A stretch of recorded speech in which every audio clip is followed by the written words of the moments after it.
Yesterday did not happen. Nope. It did not. Nothing embarrassing happened, at all. The blood on my chin and clothes. A hunting accident. I was hunting a deer. Yes, a deer. A vicious one. I walk on a trail that skirts the border between Louisiana proper and the native lands. Despite yesterday's excess, I already feel thirsty. I am also feeling a bit lonely. I never anticipated this to happen.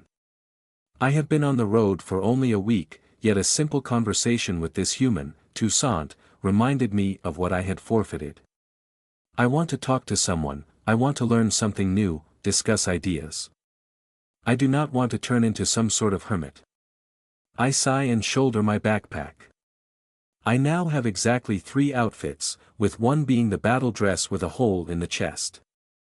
I should have brought a sewing kit. I was too hasty when I skirted mobile. I should have stopped and resupplied. The fact that I need no food blinded me and I stop on the trail. I have been walking in mostly forested land for 2 days now. Between the hills, the tree trunks and the occasional rock, visibility is limited despite my eyes. I close them. I hear the cracks and groans of living wood, distant birds, the wind. Strange, I could swear that I felt something, not the auras I associate with magical beings but something weaker and less alive. I start walking again a bit faster and leave the trail for the top of the nearest hill. My instincts have never betrayed me. Something is off. I reach the top and look around, nothing but trees and silence. I climb the tallest tree I can find using my claws to dig in. Still nothing, and now my fingers are sticky with sap.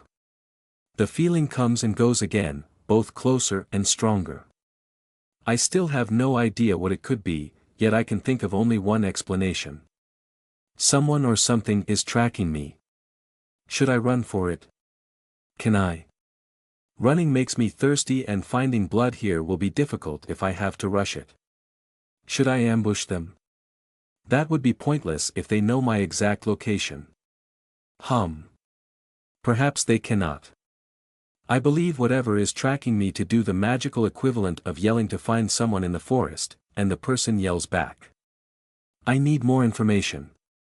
I shall hide and wait to see what it is, and at the first sign of danger, I shall be gone like the wind.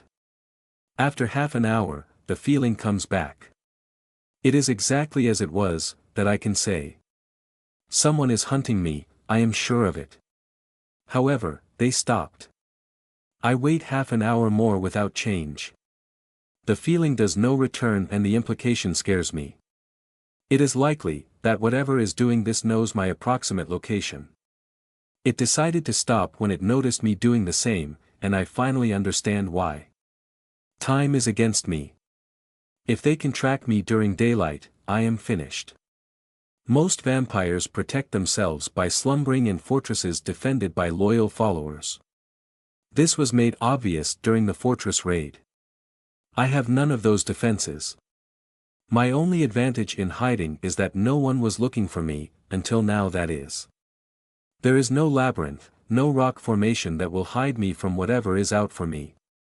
It would be child's play to find my body in some bare cave or abandoned shack and then dispose of me. How did this even happen? I thought I was being careful. Bah, it matters not. I must find what I am up against.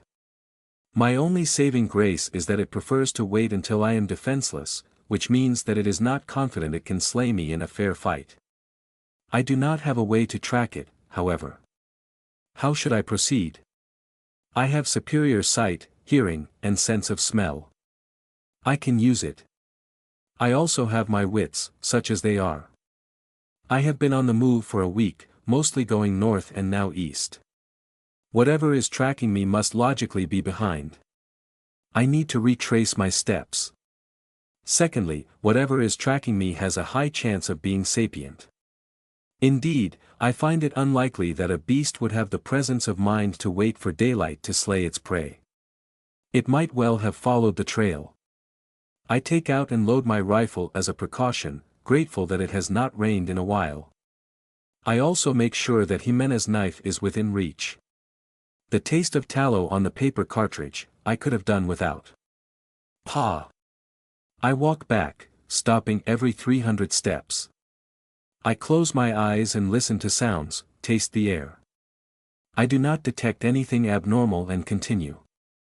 I do this for a solid hour and it becomes increasingly difficult not to focus on the thirst. Perhaps I should just drop everything and go to those small outposts Toussaint mentioned, hunt, and return. It would just take a couple of hours. No. I am close, I can feel it. I am so distracted that when the tracking thingy returns, I yelp in surprise. It is closer and stronger than ever before. I could just run around and... No. Focus, Ariane, you can do this. This was like a pulse, a ripple on the surface of a placid lake. Concentric circles going back and reflecting obstacles. I still cannot tell where it comes from, it could be anywhere. I sniff in disappointment and it hits me. There is a new smell. I rush forward on the trail and I finally identify it. I just found horse dung. I walk closer. I can tell that it is still very fresh. I kneel and stare at the ground. Here and there are the deep imprints of hooves with horseshoes. I am no tracking expert, but I can already tell a few things. I am being hunted by humans because vampires and werewolves do not ride horses, at least not when they hunt. Natives do not use steel tips. Finally, there are more than one but less than a lot. That means the culprits are a small squad of either servants of Gabriel, or mages. Given that I am sure I am being magically followed, I shall go with mages. That is extremely problematic. They may have ways to mask their presence or turn invisible. Mayhaps, they can even turn themselves into newts. And then, what should I do to find them? I follow the tracks to a bend in the road where it disappears. I quickly figure out that they decided to leave the path at that moment. That must be when they realized I was not moving anymore. Time is running short, and so is my patience. I must find them before the cravings become unmanageable.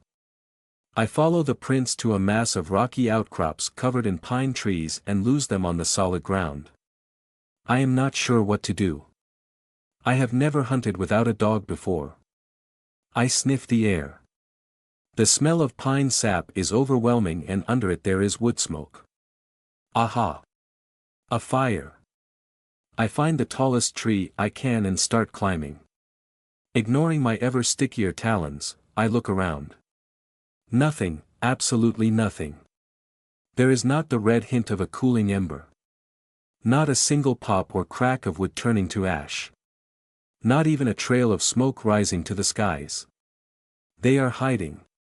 What should I do? What should I do? I can walk around for all the remaining time I have before I turn into a ravening beast and they slay me in a well-prepared trap. No, wait, they cannot be far, I can just go from hilltop to hilltop and smell them. Arg, this will take too much time. Ah, but I almost forgot. They have horses. I remember yesterday, I managed to scare the dog. Horses are prey, they should scare easily. I just have to do something to make them panic. I could set fire to the forest. No, Ariane, this is the dumbest idea you ever had since you tried to deep fry butter. You are not a creature of fire, no, you are a creature of the night. So let us scare them. Roea. That was beyond pathetic. I might have scared 3 bats and a squirrel. This is wrong. I am trying to act too human. I close my eyes and focus. Under the smooth lake of my thoughts lie the instincts that saved me so many times before. I call upon them now, I draw them out, helped by urgency and the thirst. I feel the slight wind on my face, smell the barest hint of wood smoke. My blood sings in the night, this is my moment. The prey is close. No one tracks the vampire. Find. Kill. Take trophy. Hiding like cockroaches. Let them know. Let them know I am no prey. I am the apex. The night is mine. Ro o air. The terrifying scream erupts like a volcano, spreads and rolls over the valleys and the forests, filling every cranny, reaching under every root. Hundreds of animals freeze in terror as millions of years of natural selection reminds them of their place in the pecking order. It is fury made manifest, the screams at the dawn of time, back when the winner would eat its victim's blood-soaked heart. There, a neigh. Prey. Slightly to my left. They are so close. I rush forward and then I slow down. They know I am coming. Charging in against a mage has already proven to be stupid, and a few months of limited training has not suddenly turned me into an Amazon.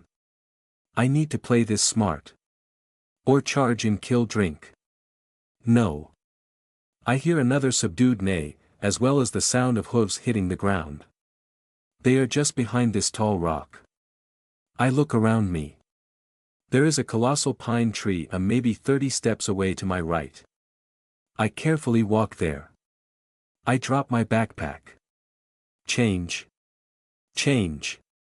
I wear the battle dress and I appreciate that someone would make something elegant and practical.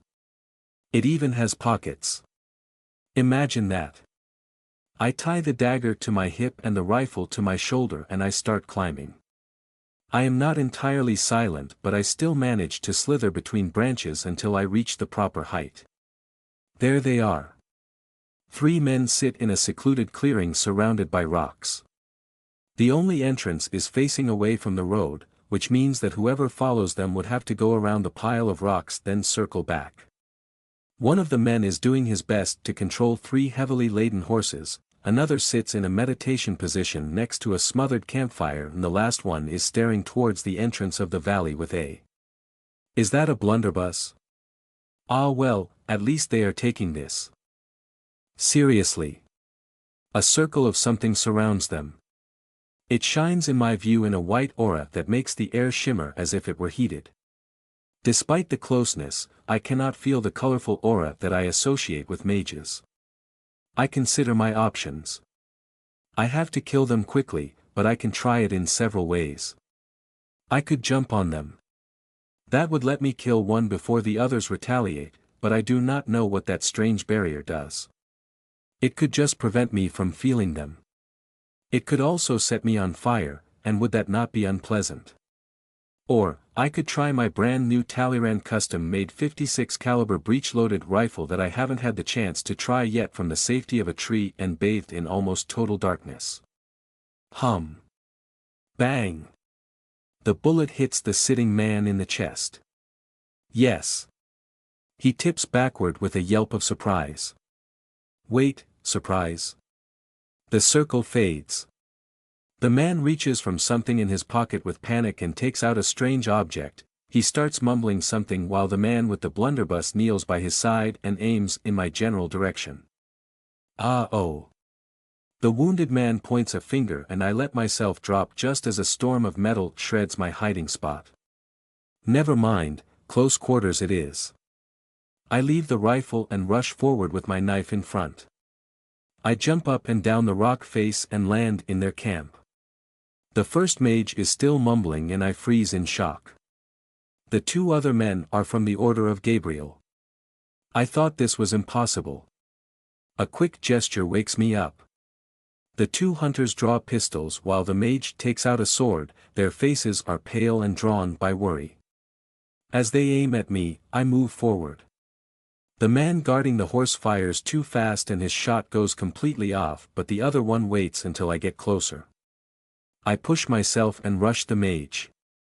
At the last moment, I pretend to slow down, then move down instead. A roar deafens me as a bullet slices the air where my head was but a moment before. I dodge forward and slice the hunter's extended hand. Unfortunately, my blade catches his hand at an angle and merely makes him drop the spent weapon. A quick movement makes me raise my hand and a silver dagger pings uselessly against my forearm. Wait, this dress is armored. I did not know. I return my focus to the mage, he smells delicious. I jump on him. Fire whip. An incendiary snake coils angrily around my neck, I back off and slice it with all my strength. The blade cuts into it and the magical construct pops like a soap bubble.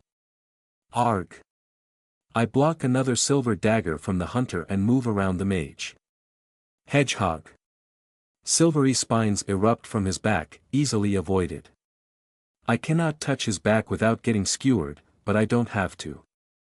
I plant one foot in the ground, arm the second one and kick up with all my strength. My foot lifts off the ground in a shower of leaves and catches the mage square between the legs. He is launched up in the air and collapses in a miserable heap a few feet farther. Thanks for the advice, Marcus. As you would have said, right in the jewels. I ignore the look of unmitigated horror on the other two men's face and rush the second hunter. The third one, the one near the horse, is brandishing a pistol like an amateur. Low threat. I move more slowly now. I can still accelerate, but the thirst is growing by the second and I am afraid to lose control. Against those foes, it would be a terrible idea. I reach the expert hunter and try to stab him. He deflects my knife with one of his own, but it looks like I really hurt his hand after all. Run, Grégoire, that's an order. The man with the horses hesitates but mounts a horse and gallops away. Arg! Must not. The expert hunter uses my distraction to slice my wrist. I manage to move at the last moment and the blade slides against the dress armor. Foul monster. This man is quite old, with a creased face and a gigantic scar on his cheek. His eyes are anything but dim though, and he harbors an expression of endless hatred. In a quick movement, he throws his knife at me and I duck to avoid it. In the name of God. With a strange, silent explosion, I am propelled back against the rock wall. I barely manage to dive left and a bullet hits my right arm. With a scream of pain, I drop the knife. The hunter is already drawing a third pistol. I move forward, then to the side and grab the unconscious body of the mage to lift it. The hunter tries to circle me to get a clear shot. I use my left hand to. Bang! Time slows down as I move left. A burning line spreads to the side of my head. Gah! It hurts. Damn it. Oh, just you wait. My frantic hand finally finds what I was looking for as the hunter rushes me with yet another knife. His hopeful face falls when he sees what I managed to grab. A pistol. I breathe by reflex. I am alive, I won. I need to. First thing, I need to feed. The downed mage is bleeding heavily from a bullet wound to the head. Waste. I put my mouth against the wound. Messy. Never mind. Ah, yes, this man did not use the potion to poison his own blood. This is amazing. There is much less vitality than in a werewolf, but all this power. I take my time to drink until the man dies. Ah yes, that was something. I stand up and roll my shoulder to my instant regret. With all this action, I forgot about the bullet wound. The projectile punched right through, fortunately. I soon feel my body start to heal itself under the influence of my recent feeding, and despite the pain, I am quite alright. Good. On another note, one of my foes escaped, and that is not good. I rummage through the men's belonging until I find a rope and use it to bind the remaining man tightly. I then disarm him as best as I can. With that much rope, it would take a magician to escape anyway. I will have some questions for him when he wakes up. I start to race after the inexperienced hunter. Grégoire, apparently. I still have 5 hours before dawn and I have quite a bit of energy to burn. The man is easy to follow. Deep imprints in the mud lead me forward until I pick up a pained neigh. His horse is lying on the ground. One of its legs is bent at the wrong angle. The man left it to suffer here. I look at brown eyes made frantic with fear and pain. It's a beautiful beast. It is a shame. It was a good hunt. I stab it in the brain, it dies instantly. You rest now. I, however, still have a quarry. Now, where did he go? I cannot follow his footprint as easily, but he cannot be far. If I were a panicked and inexperienced human, what would I do? Keep moving forward, seek shelter. He is afraid and tired. I keep going. The ground of the forest is at an incline and I walk down. On my right, I see a large trace of disturbed soil, as if something had fallen heavily. I change course and see a few other clumps of disturbed earth. Thankfully, the ground here is softer. I follow it until down the vale, then up to a small wooden structure. I approach it carefully. I have already been shot twice tonight. I creep closer and hear a voice. Midst of the shadow of death, I will fear no evils, for thou art cute. I silently creep to the door and immediately encounter a problem. There is a massive silver cross hanging to the door. I cannot enter. HSSS. No invitation will let me step foot into this hovel. This is hostile territory. Let us try diplomacy. Gregoire, I say in a sing-song voice. The man screams, then keeps muttering his psalms. The sound grates my ears and sets my teeth on edge.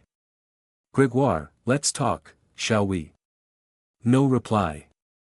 I suppose I will have to be a little more convincing. This haphazard pile of rotten wood has suddenly been turned into a sacristy for some inane reason. Force will not help me. At least, not the kind of force I can apply with my bare hands. I do have a bargaining chip, however. I retrace my steps to the clearing. The mage is still dead and the servant of Gabriel still unconscious. I go to the pine tree to gather my belongings. With my hurt arm, it will be difficult to shoot through the walls, and my dagger is barely better than my claws. I empty the mage's pockets and I recover a very nice pistol with golden engravings, a bag of silver bullets and 2 throwing daggers. I can get all the firearms I want now, There are a few magical knickknacks, but I have no idea what they are for, and so I leave them here. I also empty his pockets of a few Spanish golden doubloons. No point in leaving those to the wolves. Out of curiosity, I grab the strange gauntlet all mages seem to have and fasten it to my hand. Spike. Shield. Seal. Fire whip. I spend a few minutes trying to shout incantations, imagine the effect, scream and yell. Nothing happens. I raise my eyes to the silent watcher. Can a celestial body convey amused condescension? I believe it can. Dejected, I drop the useless piece of junk, grab my prisoner and walk forward.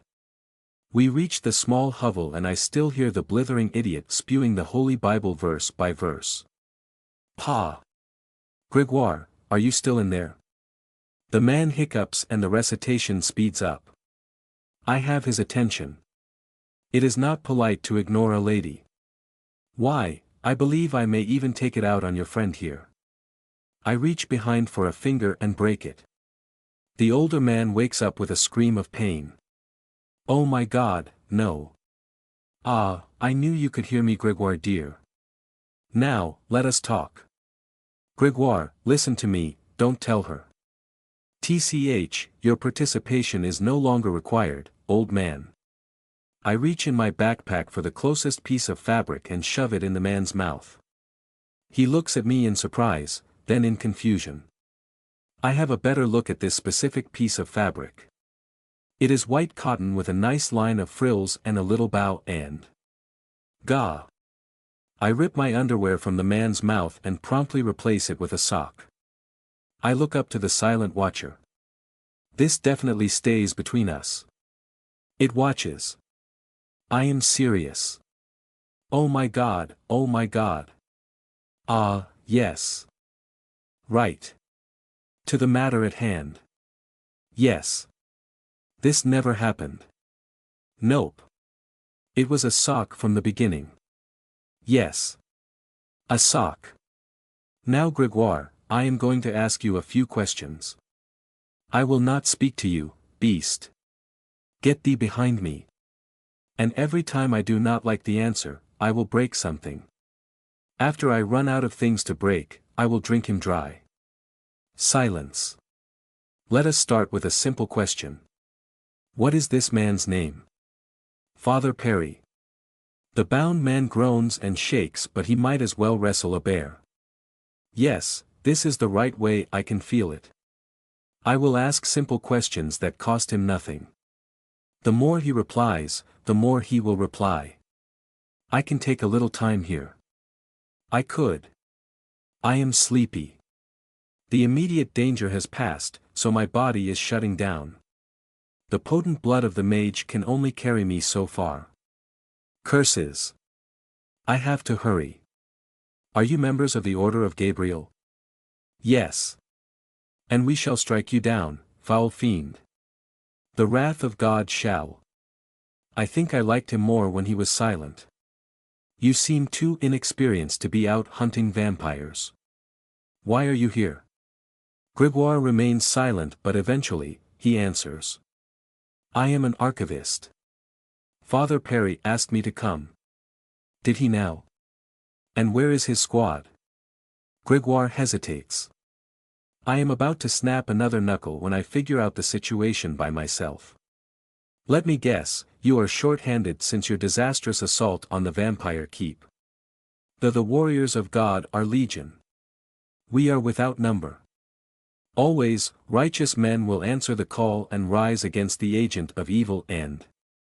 Yes, I understand now. What I do not understand is why the three of you would go to such an extent to hunt me down. And why is there a mage with you? I thought you hated each other. Are you not supposed to put all of them on a pyre and set it ablaze? 9 fingers left. I am weak, but I know that Father Perry would rather die than have me betray the secrets of the order. I refuse to speak. Time is running short. I could always torture him, but. That could work. I have a proposal. You answer 3 questions of mine, and I will let Father Perry go. No, you lie. I will swear on the Silent Watcher. Succum Hayatu. Ah, the Watcher. Really? No, you are a devil. You are trying to manipulate me. Tell you what, I say in the tone that got me 15 pence on the bushel at the Montfort market, I ask 3 questions, you answer them fully. If at any point you think the answer is not worth your friend's life, you can stop and I will kill him cleanly. If you answer all my questions, I will drop him on the front of the door, no more harm than he is right now, and let you take him in. At no point will I try to harm him or you. When the door is closed and you two are secured, our truce will end. The man ponders while Father Perry spits mumbled imprecations in my mud-stained sock. There are no tricks, no places to wiggle. If I swear and he answers, this will end with both of my surviving enemies secured and away. I consent. Good. Father Perry screams in muffled outrage. Inside the shack, I hear the sound of furniture being moved around. The man remembers that I used firearms and thinks my end goal is to shoot them from the outside. He is building a shelter. I find his determination admirable. How come you are teaming up with a mage? It was Father Perry's decision. Full answers, Grégoire. This was the deal. I say with impatience. We did not have the numbers to track you down and you did not leave the trail of bodies we expected from a yearling, so we had to hire a mercenary mage to find you, despite our rules. What made you go to such extent to kill me? Grégoire truly hesitates this time. I do not understand why this is so important. You killed his son, at the fortress. We figured out who you were from the New Orleans St. Lucia hospital incident. We knew the victim was Ariane Reynaud, but with the order evacuating we did not have the numbers to take you down. That's why we did what we had to do. I owe the father my life, so I followed. I turn and take a good look at the priest. That scar. I remember. The corridor in the vampire keep, Ogotai's lifeless body falling.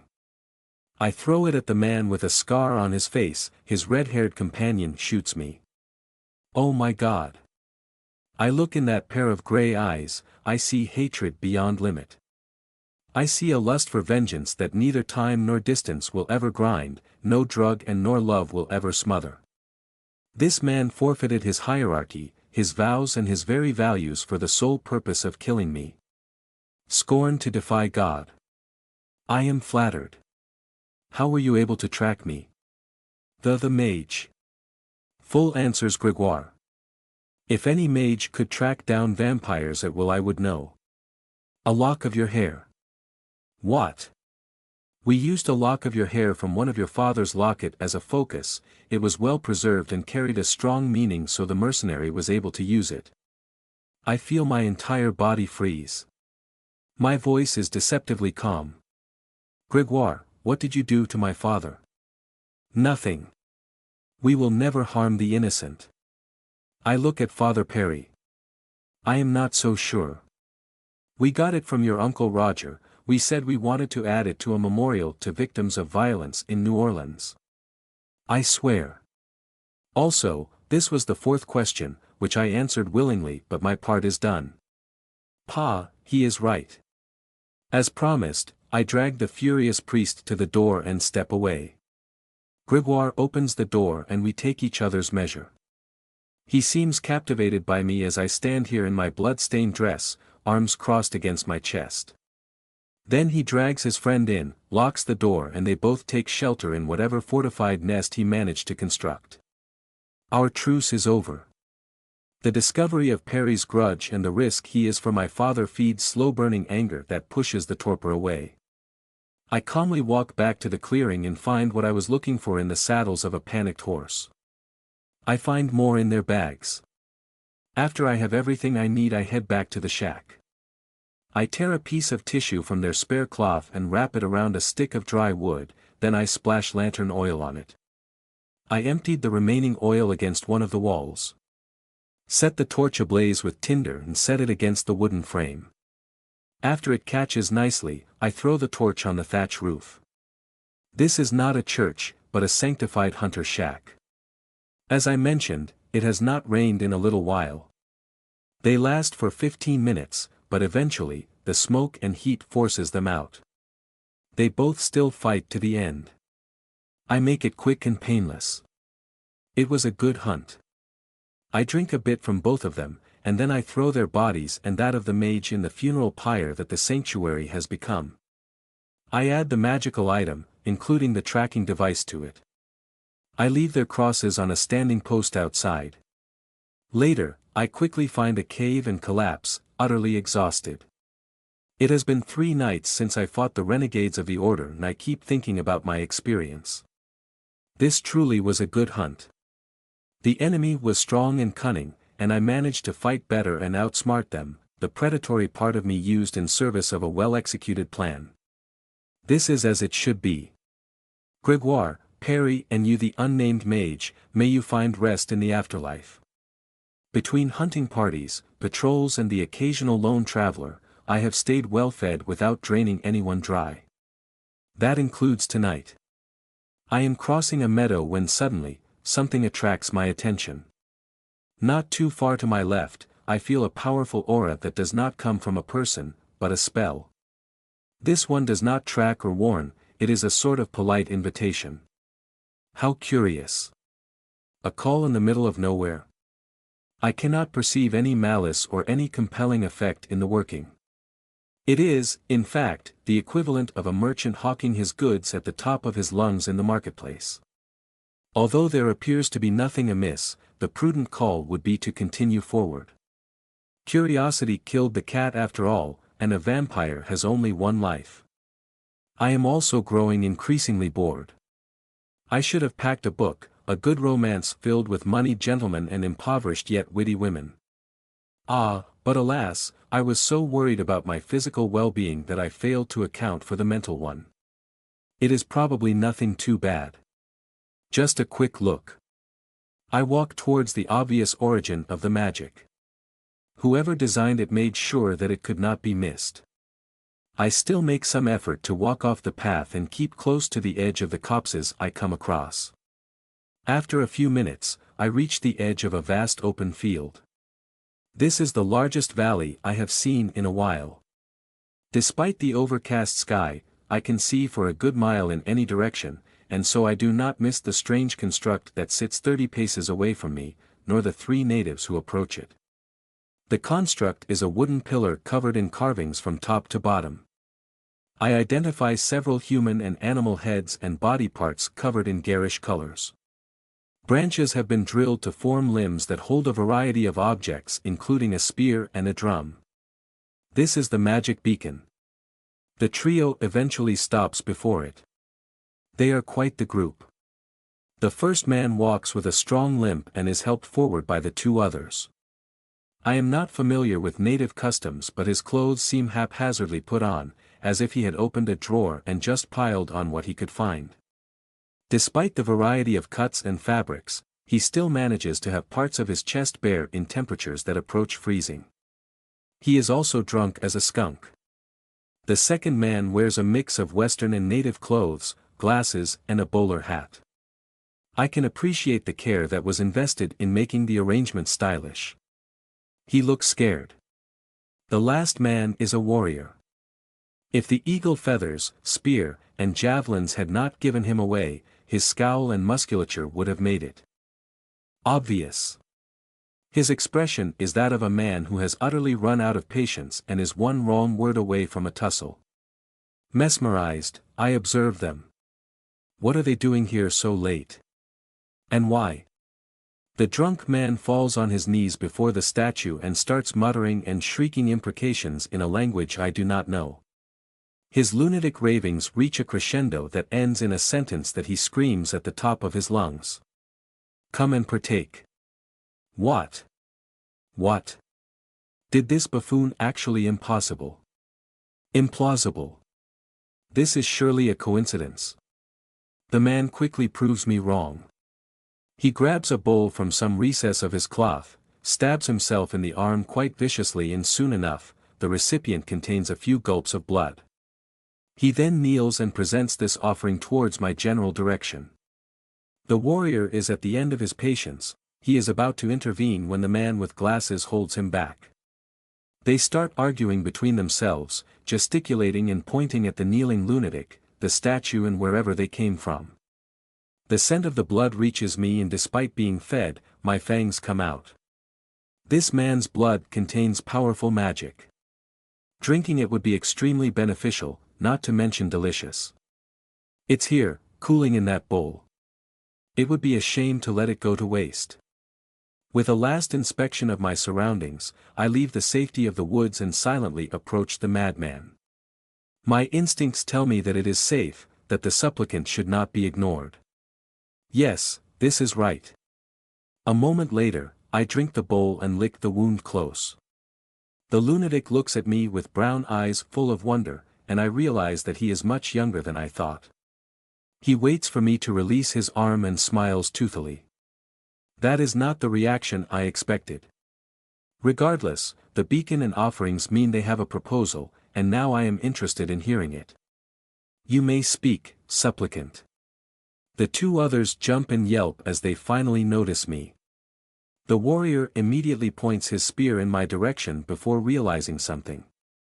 His eyes go from furious to afraid, and when his companion pushes the weapon down, he does not resist. As I wait without a move, the lunatic places his head against my leg and sighs. I abhor physical contact from strangers, yet his gesture is so innocent and harmless that I decide to tolerate it. I place a proprietary hand on the young man's head. Well? The pair look at each other, and the hatted man lifts his hat and addresses me in French. Good evening, madam, I am Iskani, of the Choctaw people. We invited you here because we humbly request your assistance. He grips the hat nervously. I signal him to go on. Our tribe is hunted by a giant cursed alligator. It is said that the beast is as long as 3 men and black as the night. It comes out every month to eat a man or a child. We cannot let this continue. My chief Minko, he points to the warrior, led several hunts against the creature, but they were not successful. It stays hidden and turns a deaf ear to the challenges of brave hunters. The warrior crosses his arms as if to dare me to deride his efforts. Our shaman Neshoba had a vision. He said that a pale one would be willing to help, maybe. The man swallows in fear.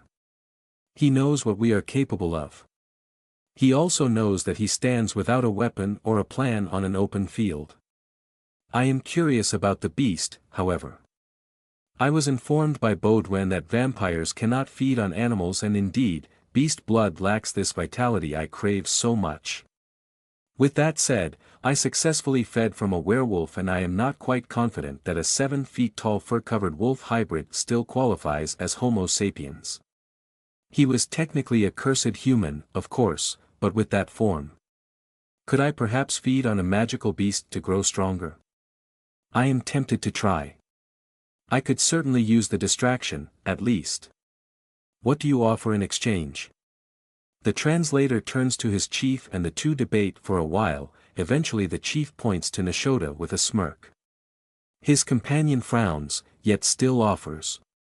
Minko says that should you slay the beast, we will let you have the shaman to drink dry. I remain silent and unmoving. This is not right. Only a free man can become a supplicant.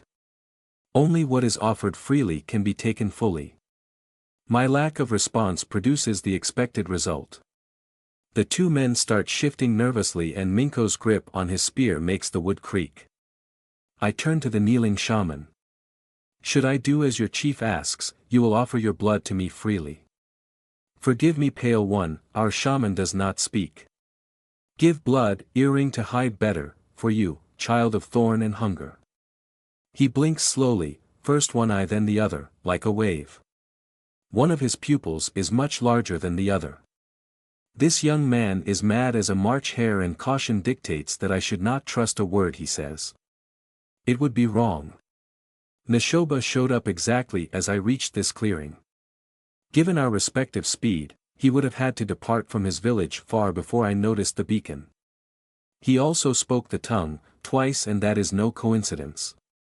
It is said that genius and insanity walk hand in hand. Perhaps there is some truth to it. He also offered me something I did not ask for. Earrings that will help me hide. Did he see a reason why I would need those? Did he see my future? This man is dangerous. Perhaps I should dispose of him before he can be turned against me. No, this is wrong, a supplicant should never be harmed. What was I thinking? Agreed. The shaman nods as if my approval was never in doubt. He stands up and points a finger towards one side of the valley that goes deeper into native land. A low incline leads to a sparse canopy of trees and the occasional glimpse of gray water. As a gesture of goodwill, I nod to his two companions, but they only stare at me with apprehension. This is a bit rude, though I harbor no grudge. Their fear is not unwarranted. I pick up my pack and set out while they do the same.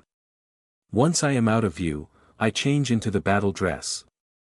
The original spotless garment now harbors a bloody stab wound, a bloody bullet wound, a bloodstain on the left shoulder, and scorch marks.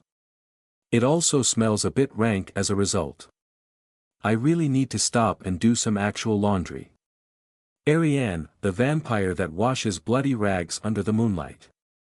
Perhaps I should sing, too. I quickly reach the edge of the marsh proper.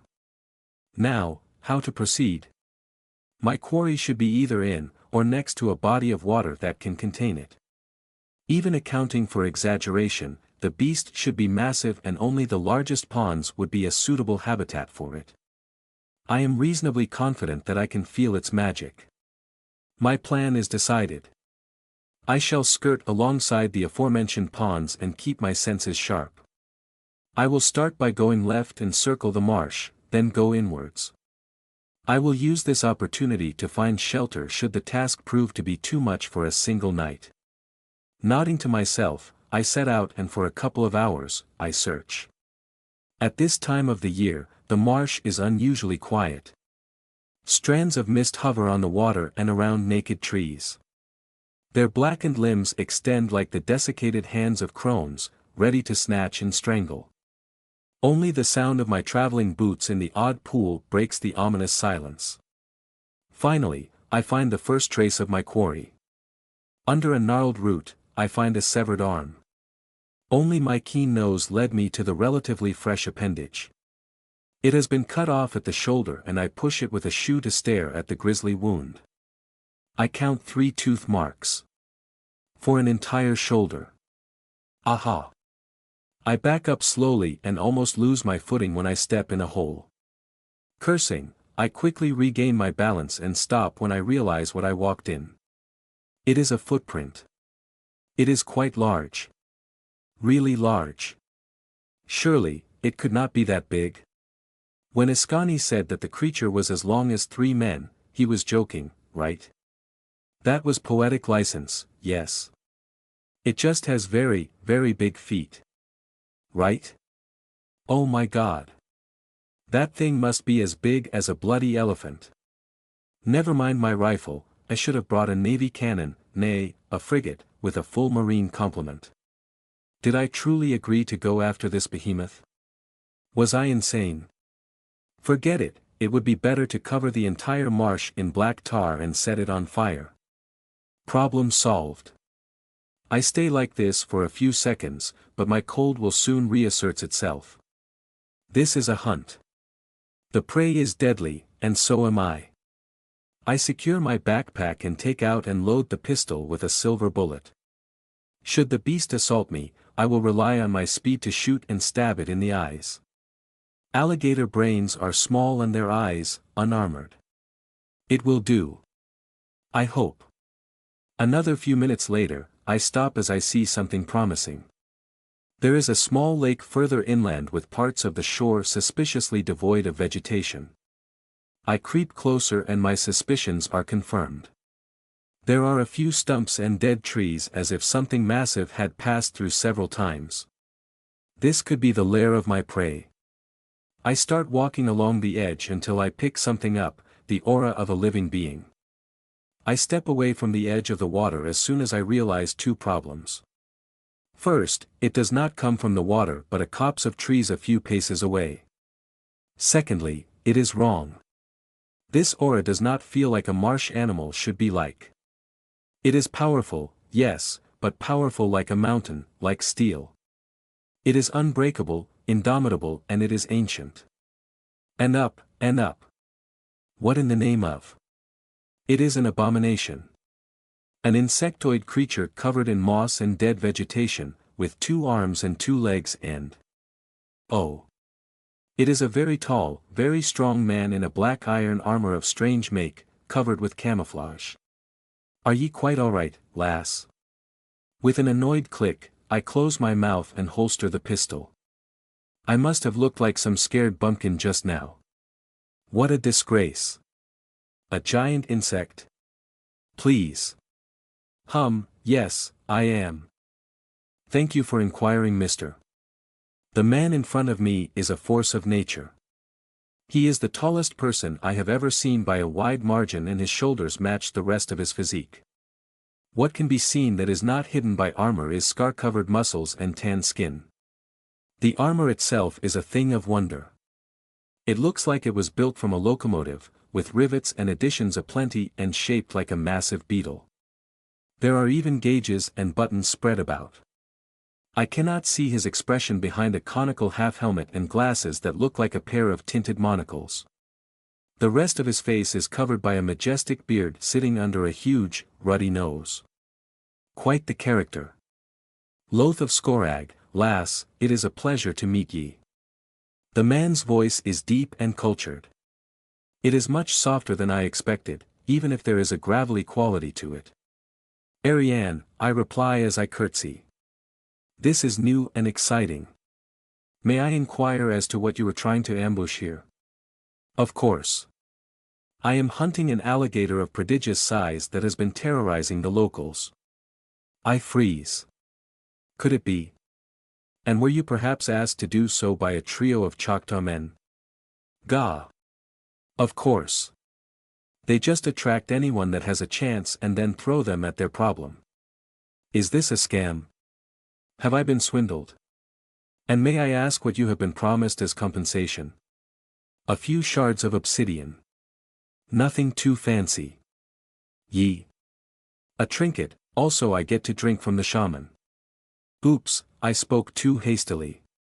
Instead of a reply, a whir and click come from the man's helmet and his left eye's lens is substituted by a reddish one. Ah, a vampire. I never expected one so far away from a large settlement. Well, to tell ye the truth, I am more interested in the beast's scales. Unfortunately, it has refused to come out and attack me. I had resolved to wait on one of its trails until it passed by, but your arrival has changed things. Do tell, how did ye notice me, lass? I hesitate. The man raises a hand. I apologize for my manners, vampire. It has been a while since I had a proper discussion and I am understandably rusty. He stands straighter and the armor creaks and groans like an old barn to accommodate him. That thing must weigh a ton. Hum, I, Loth of Skorag, would like to offer ye to cooperate on this hunt. Since our prizes are different, there is no reason for us to compete. Instead, I would like to ask for the help of whatever keen senses told ye of my presence. In return, I shall cover ye and provide ranged support to take down the beast. I see no field cannon on that man. And what, pray tell, will you use to pierce through its thick dermis? I thought ye'd never ask, lass. Loth turns back and leans forward. There are a few clangs, a few grunts, and he eventually turns around to show me his weapon, proudly displayed in front of his hips. Oh, my, it is so big. The man smiles as I admire his equipment.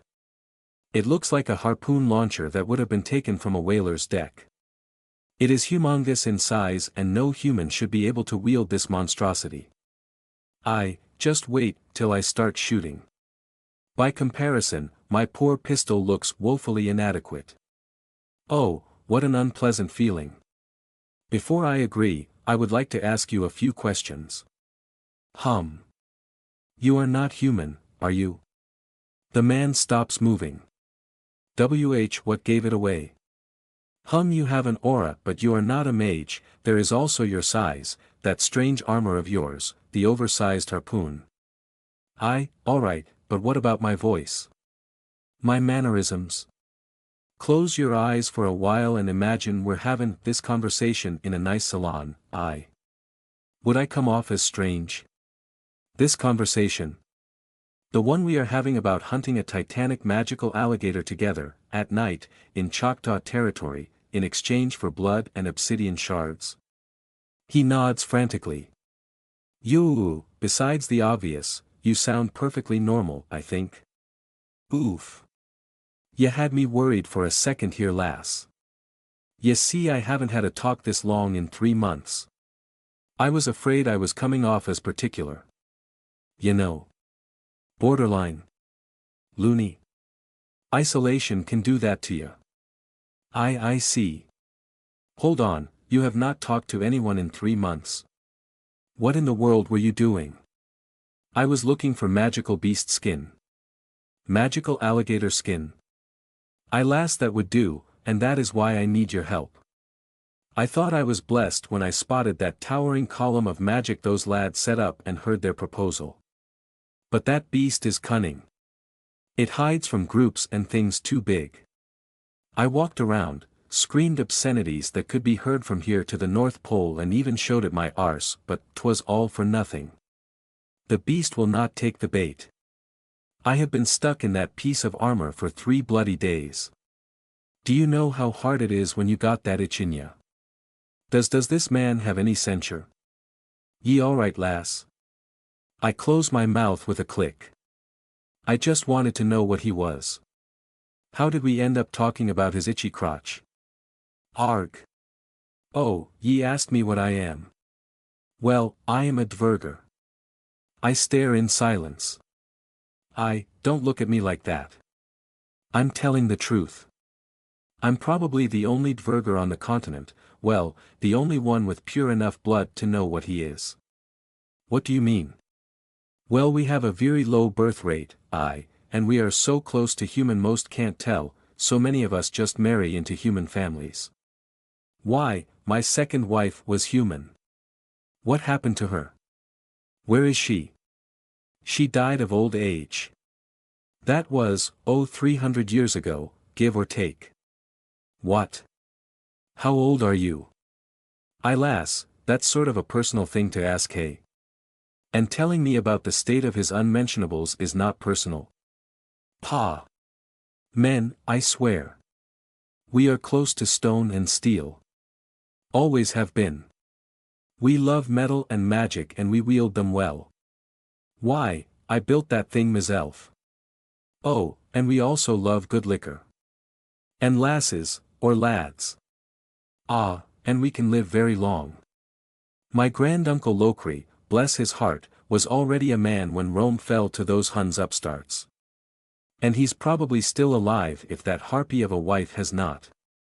I spend a good 3 minutes listening to the man talk about his cousins twice removed back in Norway and Lapony and whatnot, and I am growing increasingly worried.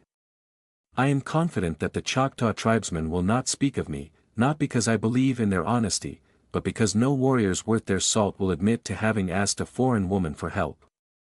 I am planning to kill Loth, however. He already proved beyond the shadow of a doubt that he cannot keep his mouth shut. The more he talks, however, and the more I see the issue. Loth is a centuries-old battle-hardened veteran encased in a magical suit of armor of his own making. I would rather try my luck against the crocodile, bare-handed.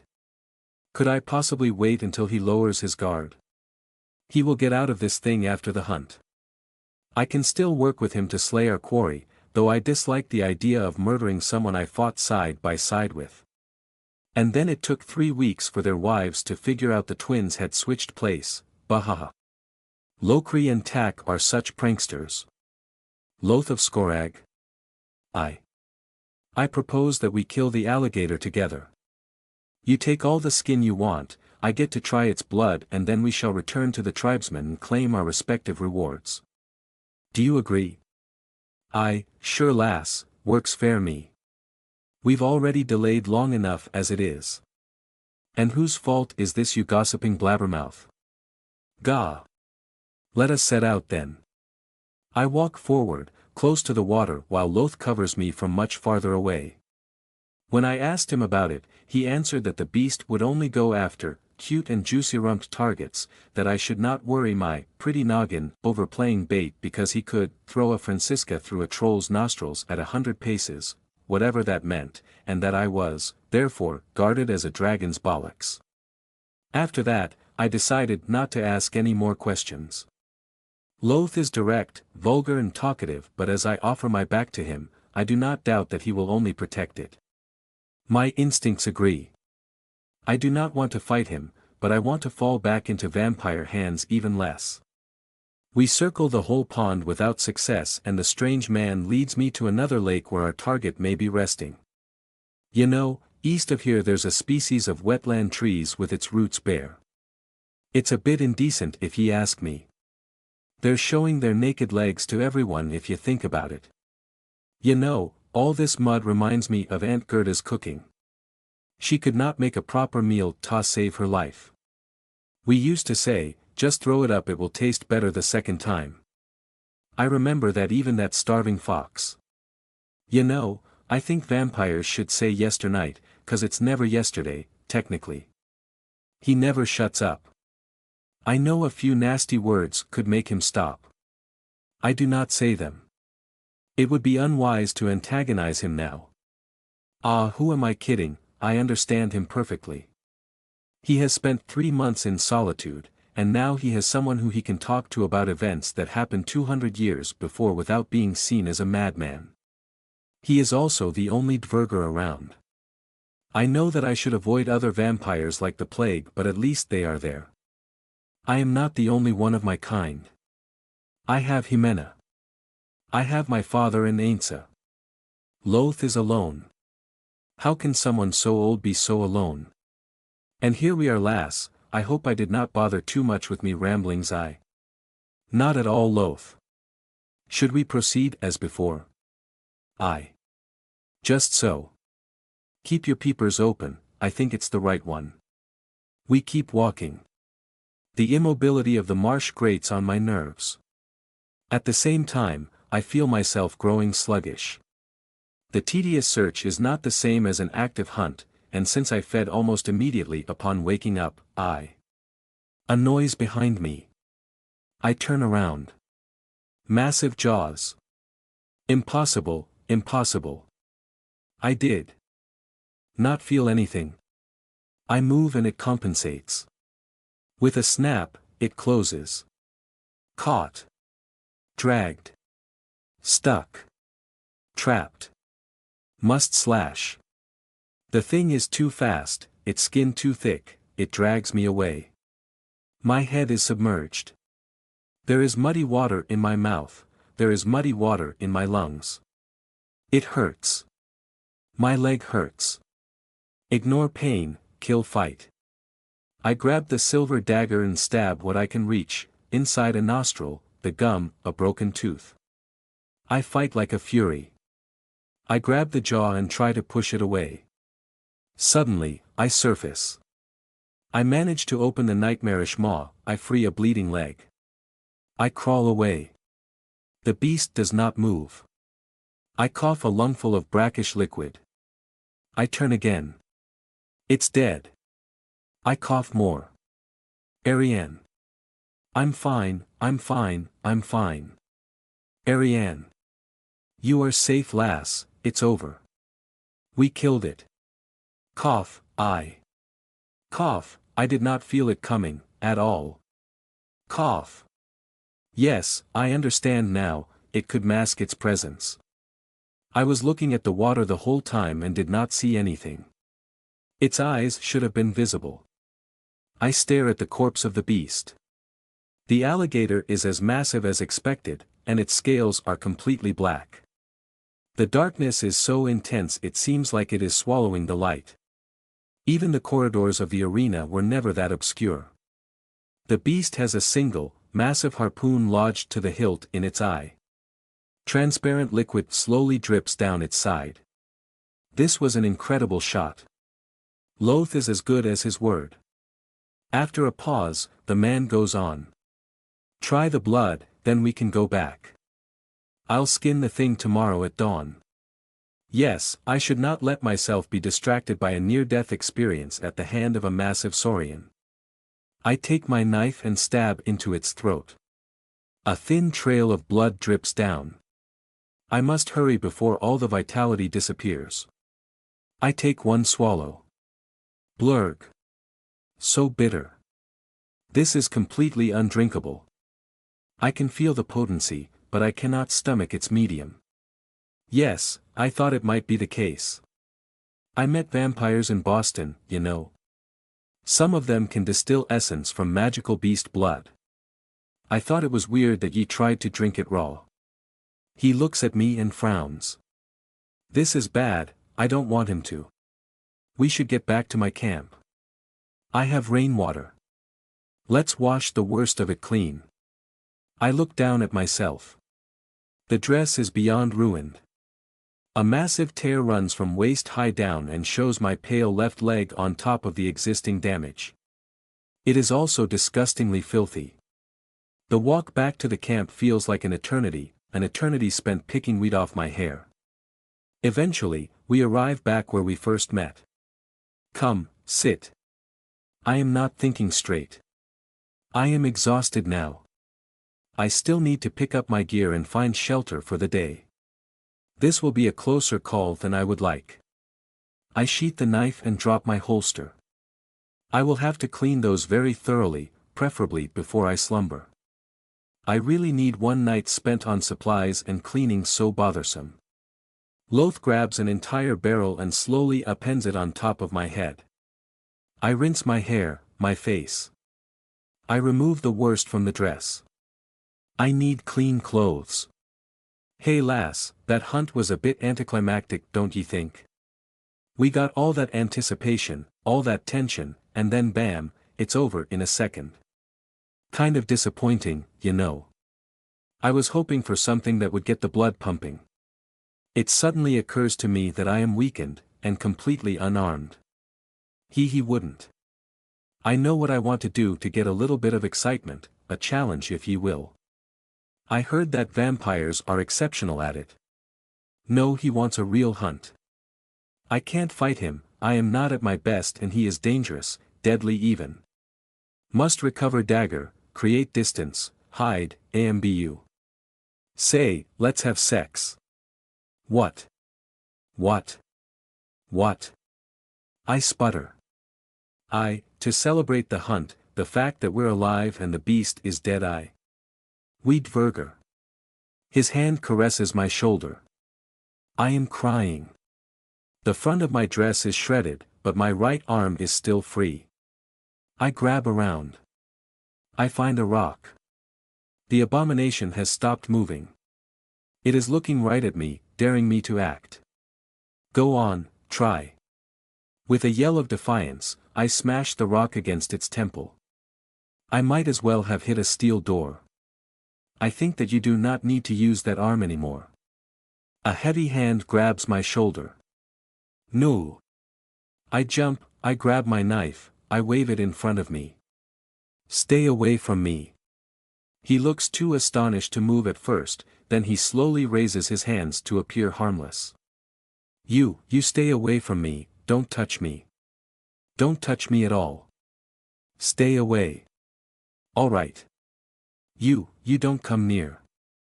I won't come near. I'm sitting down. He does, and at the same time, he deflates. I know that he is the same size, but he seems to collapse on himself. Slowly, Loth raises his hand and unlocks something, then he removes his helmet, which falls on the ground with a loud thud. He then waits in silence. I realize that I am hyperventilating. Ariane, the only hyperventilating creature that needs no air. Pathetic. I am pathetic. I was weak. I am weak. We killed the alligator. What a joke. He killed the alligator. I was just floundering around like an idiot. I am still very much the spawn that was thrown away by its master after only 4 bloody days. Unwanted.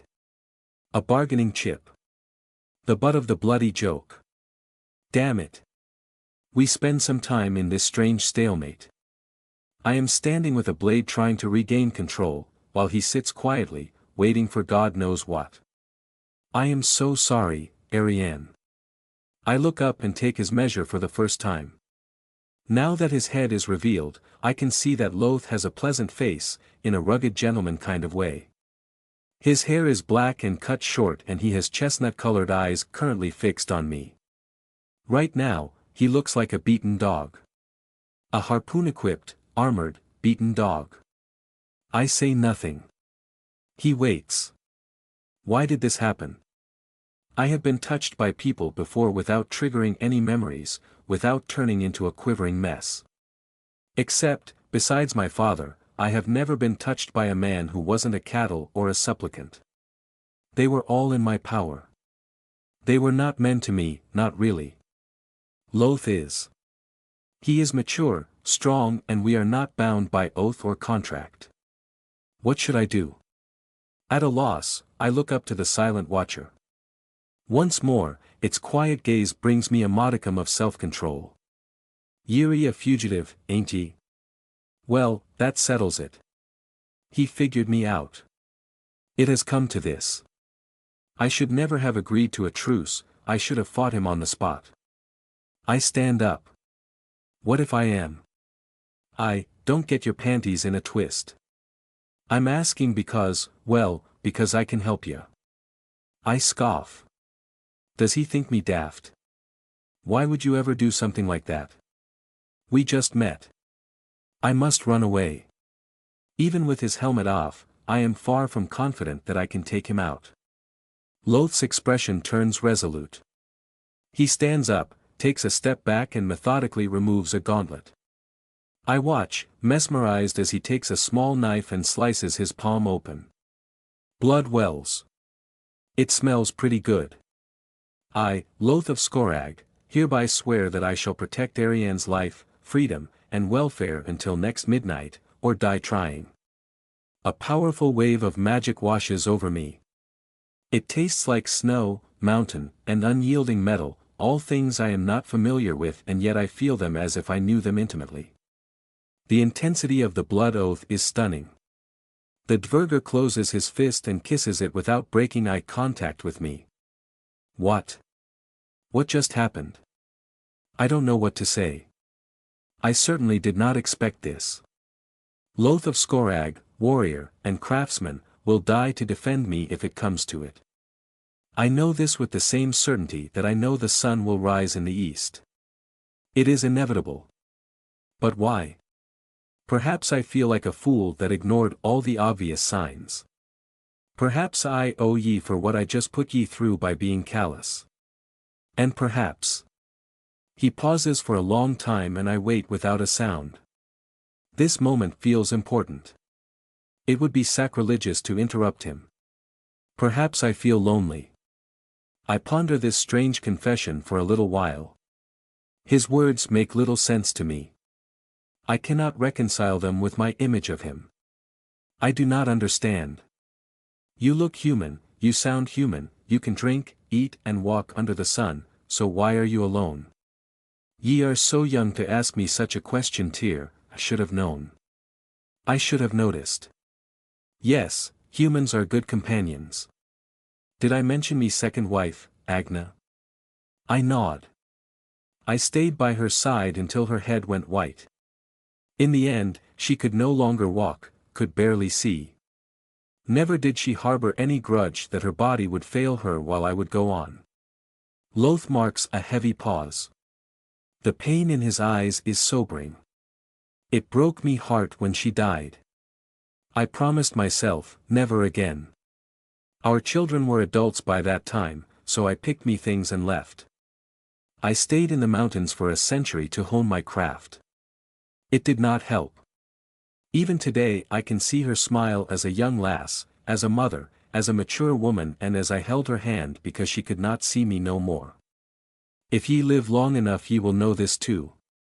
Human lives shine bright, but they fade fast. I cannot let myself be burnt like that again.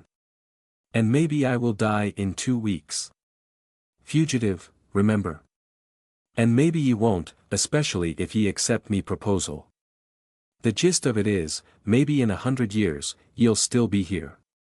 The humans won't, and there's nothing I can do about it. Just knowing it is enough. Not to mention, you can't talk about that time your nephew Rollo showed his posterior to Edward I without people starting to wonder how old that would make you. Aye lass, ye got me there. Rollo Two Beards we called him afterward. Well, after what you said and that oath of yours, I think that I want to hear your proposal. And I'll tell ye tomorrow. Eerie barely staying awake as it is, and we need to find ye some shelter. Yes, I am afraid you may have to carry me. That's not the issue, don't.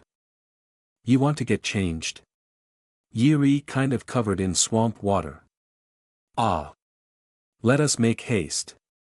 My wrists and ankles are bound to the chair by massive manacles of steel and silver. Scarlet runes glow ominously. Does it not look scrumptious, Ari? The long table spreads in front of me. I am at the place of honor, where the paterfamilias, the father, should sit. This isn't normal. The dishes are not normal. They shimmer in the semi-darkness like red-hot embers. It sure does, Aunt Sarah. Does it now? She replies with a smirk. Well then, should we start? Her eyes are not the usual gray. They are as dark as the place between the stars and just as empty. My right hand is drawn forward to a fork by the manacle. I cannot resist.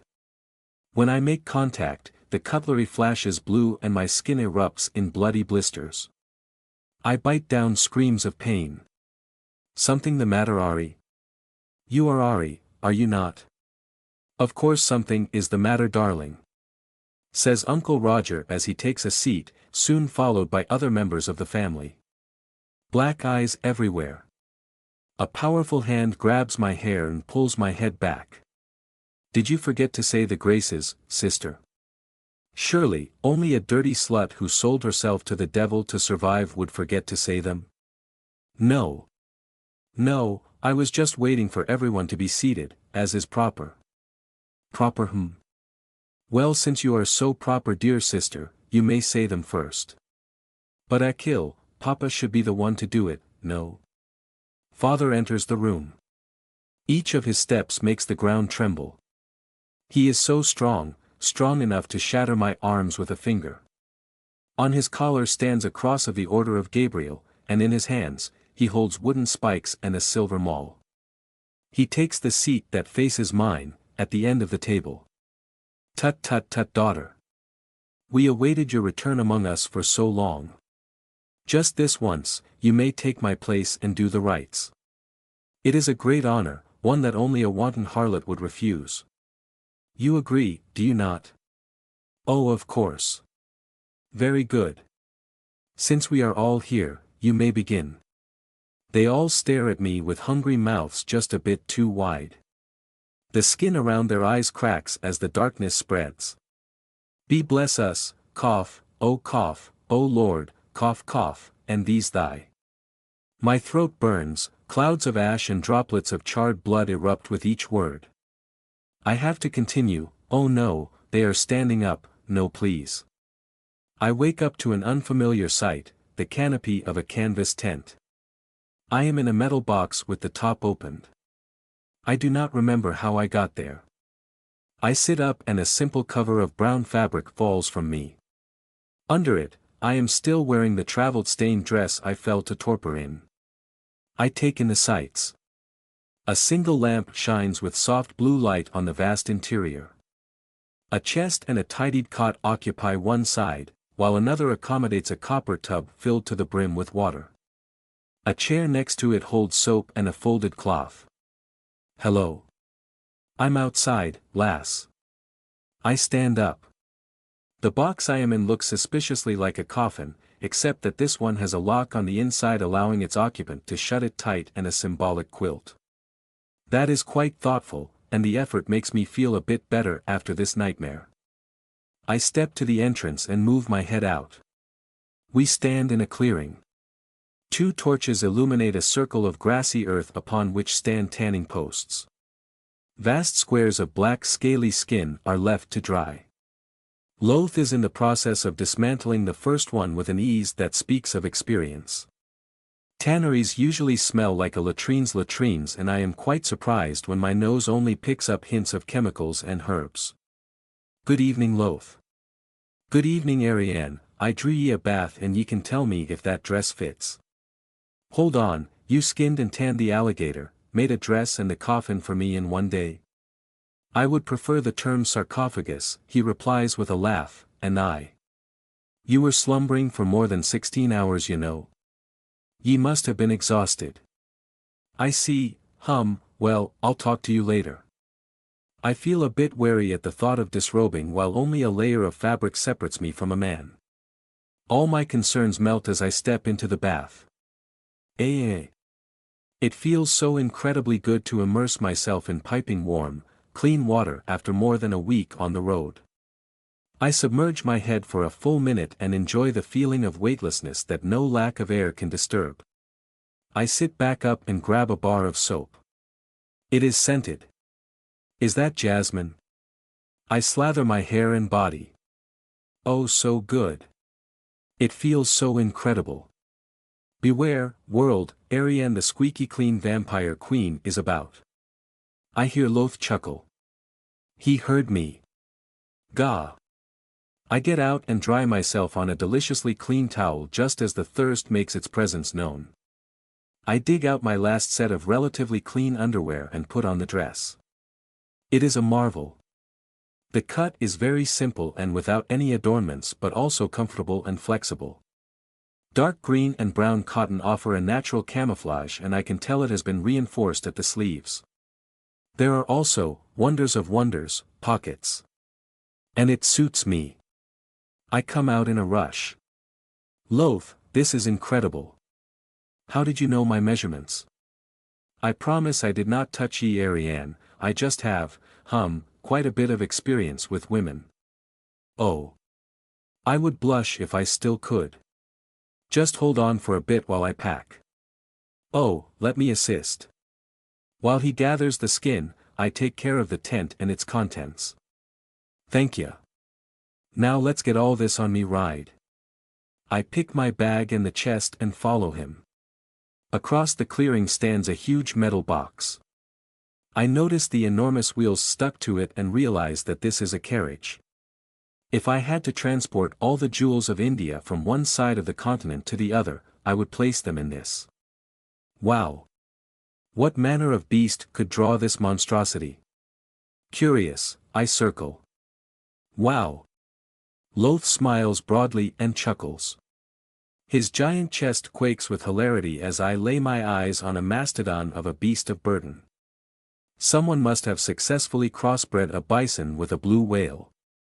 The shaggy quadruped is bigger than most carriages I have seen. A set of horns that could skewer a horse extend from its bovine skull. Ha, meet Asni. Impressive, isn't he? How? Ah, don't mind the size, he isn't the biggest thing around. Instead, go closer. I hesitate. Loth, animals do not react well to my presence. Asni is special. Come, come. We walk to the front of the animal. A shaggy mane covers its eyes. Only its jaw moves, busy masticating. Touch him. I am surprised to see that Asni has not reacted to my presence yet. I slowly bring a hand to its muzzle and pet him slowly. His pelt is surprisingly soft, and I find myself enjoying the experience. Loth stands in front of me proudly with its chest out. He places a hand in the small of his back and shows Asni with the other. He looks like a businessman unveiling his latest venture. Have ye ever had your mount flee after a werewolf's howl, or panic at the sight of a giant magical hyena? Does the scent of blood make your ride unreliable? Well, worry no more, Loth of Skorag has the solution. This here majestic beast is the result of decades of effort and selective breeding into making the absolute dumbest animal possible. I giggle. That's right, ladies and gentlemen. This here beast is simply too dim-witted to be afraid. With Asni, experience the boundless courage of abysmal stupidity as it rides into battle with a serene heart and an empty skull. I applaud and Loth bows perfectly. Let's be on our way before. It starts as a whistle, then a trumpet, then whistle, then trumpet again and ends up with the sound of wet cloth flapping in the wind. It lasted for almost 10 seconds. I stare at Loth, horrified. That's a problem. Let's move before we can smell it. That's also why I never park him near an open flame. I am tempted to ask to ride in the back. I do admire the beast, but I am not inclined to be submitted to such cavernous bouts of flatulence. I know I do not have to breathe, but this is simply a matter of principles. We load everything in the back of his carriage in comfortable silence. I notice that his armor is stored in the center with free access. The interior looks defensible. This was designed on purpose to let him defend himself should the carriage be intercepted. When we're done, I sit next to him. He takes out a massive stick and slaps the beast's rear with it. He places it back on the side and we wait. And wait. And wait. Finally, the beast starts moving forward at a placid pace, pulling the moving fort as if it weighed nothing. Takes a few seconds for the signal to reach its brain. You got to anticipate when you want to stop. I smile and let the movement distract me from the thirst. I realize that our truce only lasts until midnight, and if I want to consider staying with him, we need to have a talk. I decide to start with basic courtesy. I wanted to thank you for your care. You went beyond any reasonable expectations. I noticed that you even cleaned my gun. Eerie, welcome lass. Now we go to get your reward and that blood. How long can you go without feeding, by the way? More than a day. No. I figured you were pretty young. Eerie, not a courtier are ye? Eerie, a fledgling. How do you know so much about us? I think I mentioned that I met one of you near Boston. He goes by Constantine, and he's a scholar of sorts. We talked a lot and I got some good work done with his protection. I see, and to answer your question, yes, I am a fledgling. How old are you really? You don't have to answer, by the way. I just know that younger vampires have more needs, so I'll know to adapt. I hesitate. There is no reason for me to share this with him. The less he knows, the less everything can go to the dogs if the deal falls through and I don't manage to kill him. Loth gives me a sad smile. For some reason, seeing the pain on his bushy face makes me uncomfortable. Between the ruddy nose and glorious beard, he looks like a favorite uncle or grandfather. It is a face designed for boisterous claims and roaring laughter, not for the raw hurt I see on it now. You know, I can see the cogs turning behind those sky-colored eyes of yours. I know we just met, but I believe I have been nothing but true to my word. Even if we part ways, I will swear an oath to secrecy. Ye have nothing to fear from me. I believe him. I have spent so much time surrounded by the scum of the earth that I have forgotten that there are people out there whose sole purpose is not to make my life as miserable and brief as possible. I am 20. Oh, I thought that was less. Eerie, almost a courtier then. He stops. Ye do know vampires measure their age from the day they rise again, now that you mention it, I think my friend mentioned this the first day we met. Then I am 6 months old. It sounds wrong when I say it, as if who I was before did not matter, as if you could discard almost 2 decades of life experience on the ground that I was human when I had them. Loth thinks on it for a while. He looks angry. That ain't right, lass, that ain't right at all. Ye did not commit some sort of horrible crime, did ye? Besides existing, you mean? No. If you must know though, I have blood on my hands. All vampires do. This ain't right tough for someone so new toughly away. A yearling should feel the need to hunker down and nest for safety's sake. If you felt compelled to take the road, I dare not imagine what ye went though. I have no more questions, so just you know, I want to invite ye to live with me. I'll protect ye, and in return, there are a few things I can use your help with, ye being an immortal killing machine and all. I'll compensate ye of course, and it will be exciting work, ye can rely on that. Oh, and no biting me. Ask your questions. Before we start, I want to make it clear. I'm not performing any favor for anyone. Loth suddenly turns terribly embarrassed, his nose becomes even redder than unusual. Again, I am so sorry for yesterday's indiscretion. I assumed ye were much older and vampires have a bit of a reputation fair that please, forgive me. I have never taken a woman against her will and I shall never do so. Naturally, I will never expect anything of the sort. Please. Let us never speak of this again. Rest assured that I will never act in an untoward manner. My shame. It's all right, Loth, I reply, smiling, I believe you. I just needed to say it. Of course, of course. I do not have any questions at the moment. Tell me, what do you propose? Loth. I was saying. A manor. I'll give ye a secure room and defend ye during the day. I'm one of the 2 town's doctors. They see me as a bit of an eccentric, a gentleman of science. Why, this one time, young Tim Letterson came to me and... Loth. Sorry, as the town doctor I will ask for blood donations in lieu of payment, ye see. I'll say it's for experiments. So ye can just drink fresh from a chalice. Ye'll need a few glasses per night and ye'll have to hunt on occasion, but it should be fine.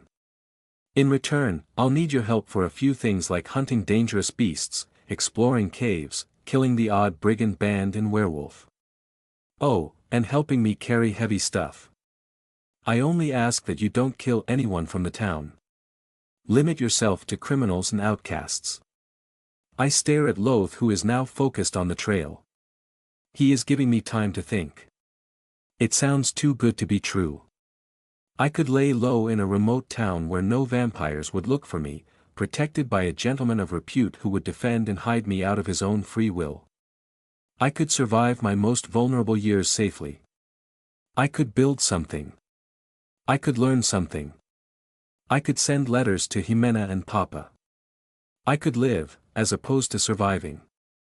This is a very generous offer. It is.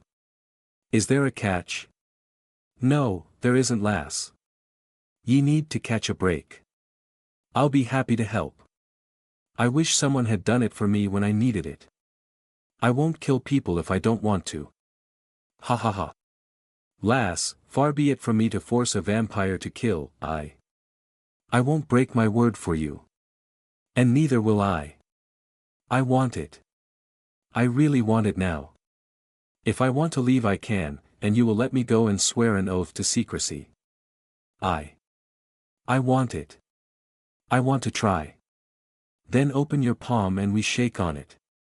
Be aware that Eerie a creature of magic now. Ye can lie but ye can't break an oath without breaking yourself. We slice our hands, him with a knife and I with a talon. We shake them without ceremony. A powerful wave of magic washes over both of us. I feel Loth's essence of mountain and steel and another one that smells of thorns and wet earth. It is done. I sit back into the chair and let the oath settle on me as the wound on my hand closes. This was strange and wonderful. This was an experience that I would never have thought possible a year ago. Perhaps, things do not have to be so bad. Half an hour later, we reach the edge of the valley where we met the Choctaw men. Asni is strong but also slow. I do not mind. We step down and walk to the statue, a totem apparently, and witness the approach of a strange procession. Neshoba walks with the help of two scowling women. He looks cleaner and tidier than yesterday. Minko walks at their side with a furious glare, while Iskani trails the two groups with the awkward look of the man caught between two friends arguing. They stop at 10 paces and Iskani shuffles forward, greets us both with a bow and asks us how the hunt went. Loth smiles and throws him a bag that smells of dead meat to me. The translator opens it and turns an interesting shade of green. Loth whispers in a sound that only I can hear. It's the other eyeball. I school my expression so I do not laugh. The man brings the trophy to his chief, who also grows noticeably paler. Yes, Minko, you are not impressing us very much with that tiny spear of yours. Iskani grabs a satchel and hands it to Loth. My companion checks the contents then nods. It is right to make sure he receives his proper reward, even if it is of little value to him. It is my turn. I extend my hand towards my supplicant. Neshoba tries to free himself from the grasp of the two women, but the left one holds him back and starts arguing with him and Minko. My hand is still out. They wouldn't dare. They wouldn't dare break their word with me. I would have to teach them the consequences of their actions. I would have to make the lesson very thorough. HSSSSSSS. I feel anger overcoming me, I feel the beast beneath the surface waking up. The valley freezes. Even the wind dies down. Loth's measured and soft voice slithers through the fog over my mind. Eerie, not trying to renege on a deal with a pale one, are ya? Because that would be a bad idea. In the silence that follows, Neshoba frees himself from the paralyzed woman with the barest of touch. Good, now I will kill only her. My supplicant places his hand in mine. The other one brushes the skin of my wrist. I look at him. With an innocent smile, he reaches into his pocket and takes out a pair of earrings. Today, his eyes are clear and focused. Gift.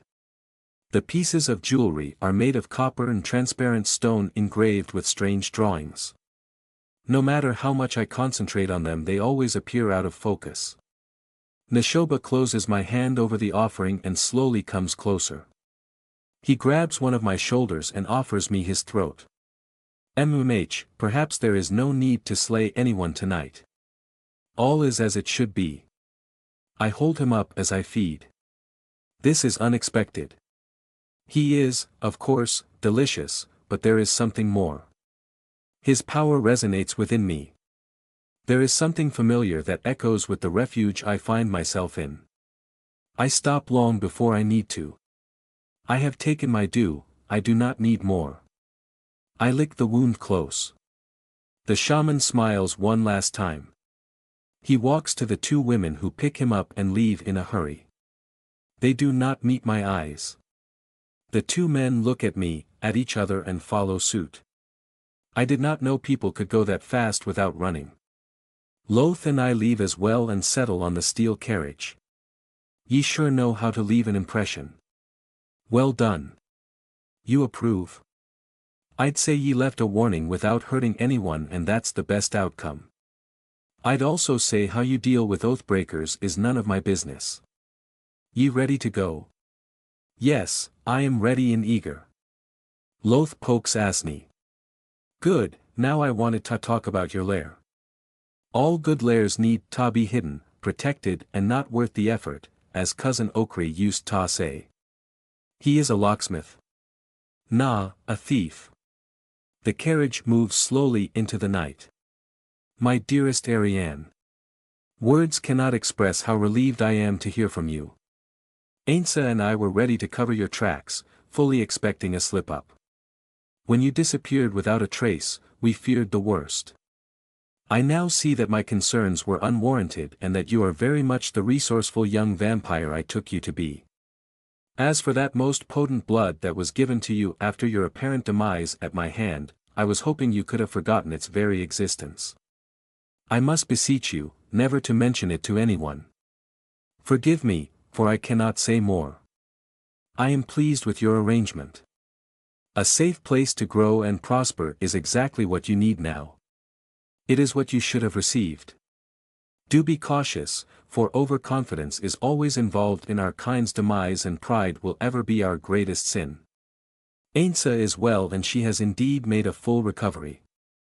She mentioned that you defended her life at a risk to your own even though your freedom was at hand. I will be eternally grateful to you for this decision, and I am proud to call you my friend. Please write often and let me know about your adventures. Use the same secured method. Yours. Jimena de Cadiz. The log.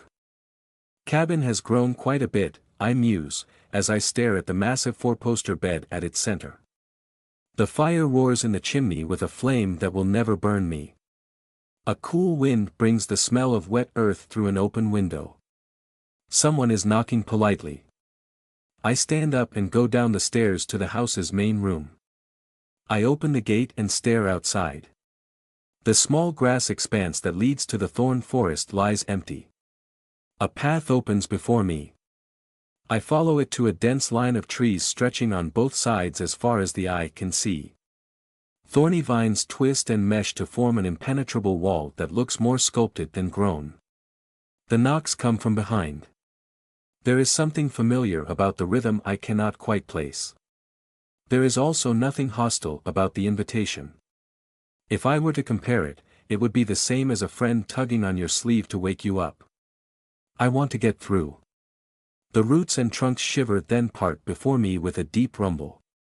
An alley extends into the mists. I stumble when I cross the threshold, but something helps me regain my balance. I move through the white fog for a few moments until I come across a small mound. The air clears up and I am standing in a gorge. On both sides, sheer cliffs climb up beyond my sight while in front stands a most peculiar structure. It looks like someone carved a temple in the very rock. The architecture is blocky, massive and solemn. Styled lions stand guard at each side of a monumental entrance. What I thought to be a mound turns out to be a tortoise of massive proportion. It spreads all over the path and is currently sleeping contentedly. The Choctaw shaman is perched atop its shell. Nashoba? Child of thorn and hunger. Curious home this is, no. You should visit. Where is it? Not where, when. The tortoise yawns and the mists close on me. Please miss, you gotta believe me. Nope. I swear, I am not the person you are looking for. Yes, you are Charles Bishop, charlatan, conman, and horse thief. You got the wrong person, miss, I never heard of this Bishop. And yet you ride on a horse that was stolen from the Mitchell estate this very morning by a Charles Bishop, charlatan, conman, and horse thief, who happens to match your description. That's not right, miss, you must have seen it wrong. I found their brand on the beast's leg. That was a lie, but it is indeed the right horse. I simply do love how Mr. Bishop's face falls for half a second as he rebuilds a tale in his brain that will accommodate my solid evidence. Ah, I knew my kindness would play tricks on me. I met this man not 3 hours ago, he looked desperate. He wanted to sell me this horse so he could take a coach to Atlanta to visit his sick mother. And I, the fool, believed him. I did not tell you because I knew there was trouble. You gotta believe me, I am the victim in this sordid affair. Mesmerizing.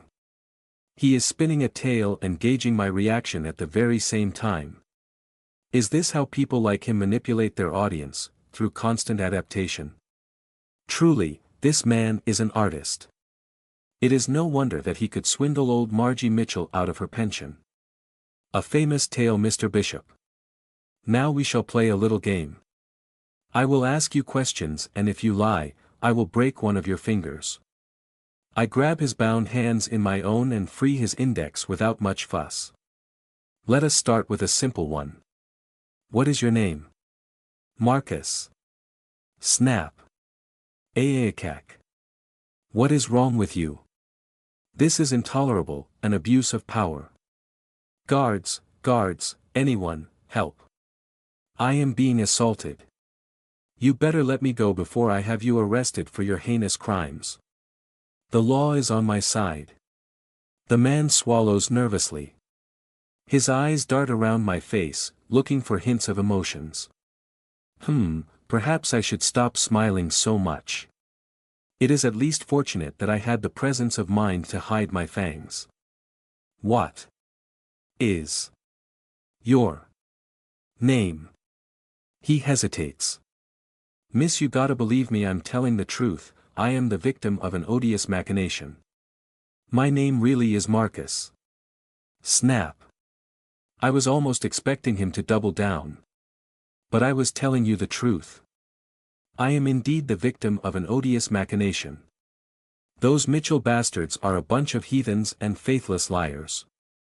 I have done nothing as they say, they're just slandering me because the truth is that Jeremy Mitchell is my father. PFFFF ho ho ho ha, this is just too good. Oh my. Do these kinds of lies work on anyone? I swear it on God. Snap. Tut tut tut, do not anger me by making false oaths, particularly on that name. You know this is an experiment, correct? I am just determining how many fingers it will take before you realize I can see through your lies. Miss, enough. Please. I only asked for your name and we are already at 3 fingers. I hope you can do better in the future. I brushed the top of the knee-high wheat with a gloved hand. This is frustrating. I had to drag Mr. Bishop half a mile into a deserted field while a man could have flashed his credentials and conducted the interrogation in a private room in the town hall. This is unfair. I even asked Loth for male clothes, but he said I had, and I quote, an arse to send ships across the Aegean, and that he would not have innocent young lads question their sexuality every time ye crossed the street. Which I assume means cross-dressing is off. So here I am.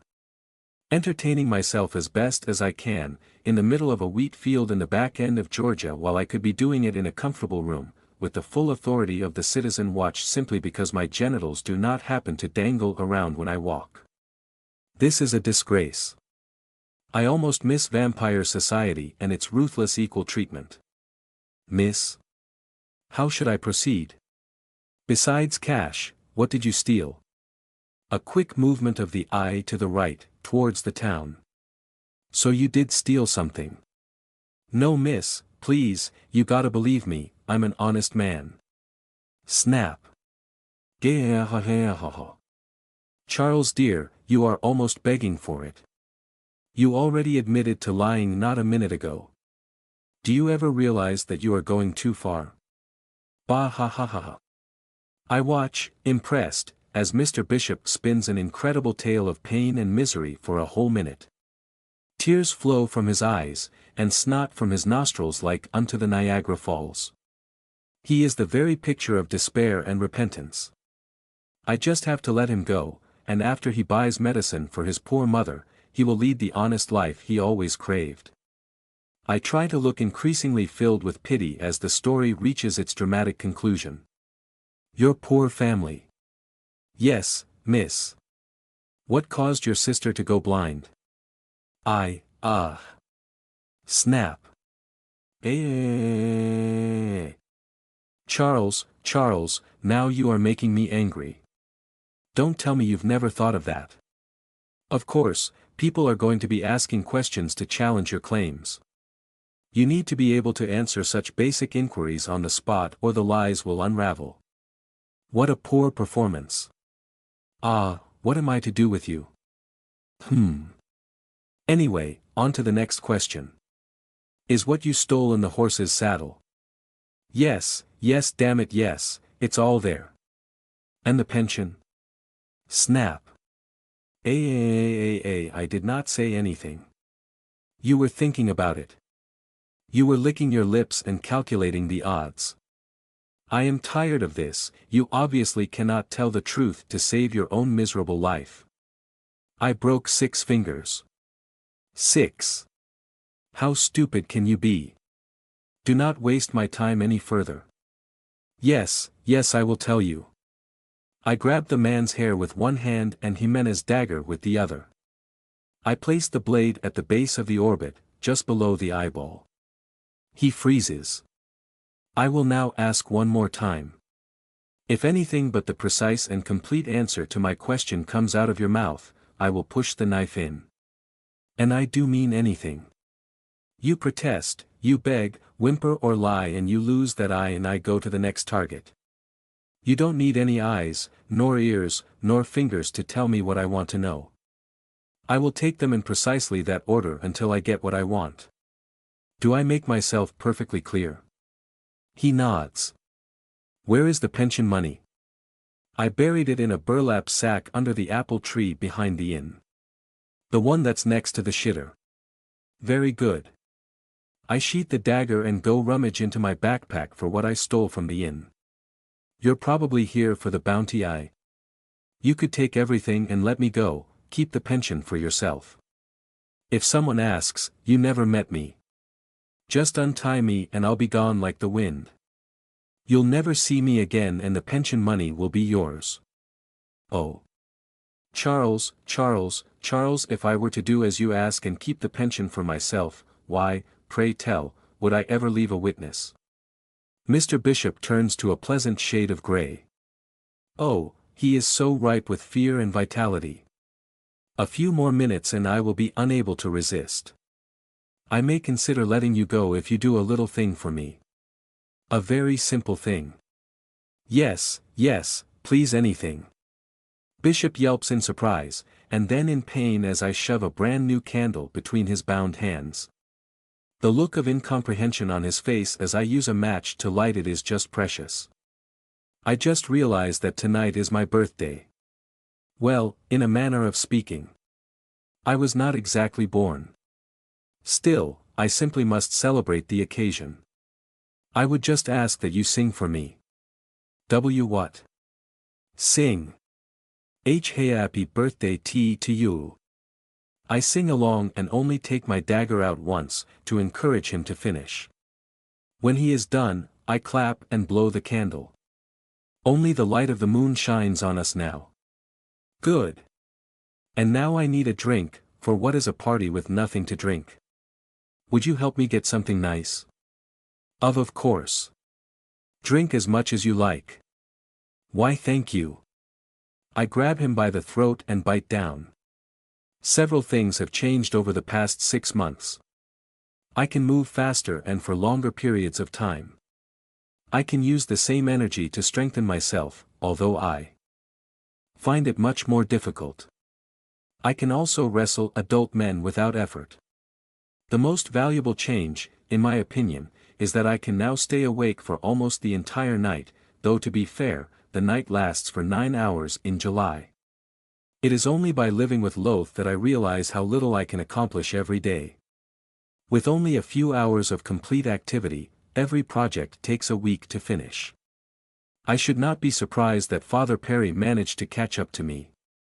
In 2 days of intense writing, he easily went further than I had in 1 week.